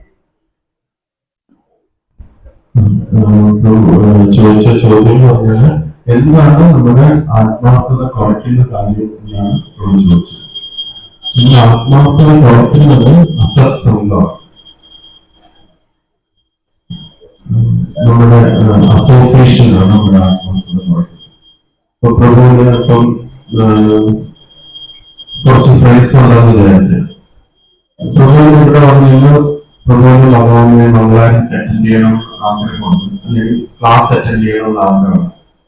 പ്രഭുവിന്റെ ഫ്രണ്ട്സിന് സിനിമയ്ക്ക് പോകണമെന്നുള്ള ആഗ്രഹമുണ്ട്. ആദ്യത്തെ ഒരാഴ്ച ചിലപ്പോൾ അവരുടെ ഇതിനെ ഡിഫീറ്റ് ചെയ്ത് വരുമായിരുന്നു പ്രോഗ്രാം അറ്റൻഡ്. പക്ഷെ അവർ നിരന്തരം പറയും നീ എല്ലാ ആഴ്ചയും ക്ഷേത്രത്തിൽ പോകല്ലേ, ഒരാഴ്ച നീ ഞങ്ങളുടെ കൂടെ സിനിമയ്ക്ക് വന്നാൽ എന്താണ് ചെയ്യും. ചിലപ്പോ ഒരാഴ്ചയല്ലേ ഉള്ളൂ, അടുത്ത ആഴ്ച പോകും. നമ്മൾ സിൻസിയറിറ്റി എപ്പോഴും സ്പിരിച്വൽ ലൈഫിന്റെ പ്രാഥമിക പാഠം എന്ന് പറഞ്ഞാൽ ആരാണ് നമ്മുടെ വെൽവിഷർ എന്നുള്ള കാര്യം ഓർപ്പിക്കുന്നത്. നമ്മുടെ റിയൽ വെൽവിഷർ ആരാണെന്ന് മനസ്സിലാക്കിയാൽ മാത്രമേ നമുക്ക് സ്പിരിച്വൽ ലൈഫിൽ മുന്നേറാനായിട്ട്. ആരാണ് നമ്മളുടെ ആത്മീയ ജീവിതം വളരാനായിട്ട് ആഗ്രഹിക്കുന്ന വ്യക്തി എന്ന് മനസ്സിലാക്കിയാൽ മാത്രമേ അതനുസരിച്ച് നമുക്ക് പറയാം. അത് ബേസ് ചെയ്ത് നമ്മൾ ആ അസോസിയേഷൻ എടുക്കുകയാണെങ്കിൽ നമുക്ക് ഗ്യാരണ്ടീഡായിട്ടുള്ള പ്രോഗ്രസ്.